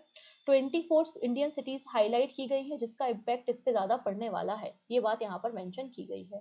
ठीक है, डन। तो ये थे हमारे पूरे जुलाई मंथ के करेंट अफेयर्स जो मैंने आपके साथ डिस्कस किए हैं। और भी न्यूज़ है जो मैगजीन में आपको मिल जाएंगी। ठीक है, इसके अलावा आपको मैगजीन में ये जो एमसीक्यूज दिख रहा है ये तो है ही, इसके अलावा और भी कई सारे एमसीक्यूज को उसमें ऐड ऑन किया गया है। तो आपको मैगजीन में ये सभी एमसीक्यू आपके रिवीजन के लिए मिल जाएंगे। तो आप एमसीक्यू से ये सारे मतलब सॉरी पीडीएफ से ये सारे एमसीक्यूज को लगा सकते हैं। क्लियर, थ्योरी पोर्शन सारा ऑलमोस्ट मैंने आपके साथ यहाँ पे कवर कर दिया है। और अगर आप भी बैंकिंग एग्जाम की तैयारी कर रहे हैं तो अपने फ्रेंड्स के साथ लिंक को शेयर कर सकते हैं। क्लियर है? तो थैंक यू सो मच, मिलते हैं नेक्स्ट वीडियो में। Thank you.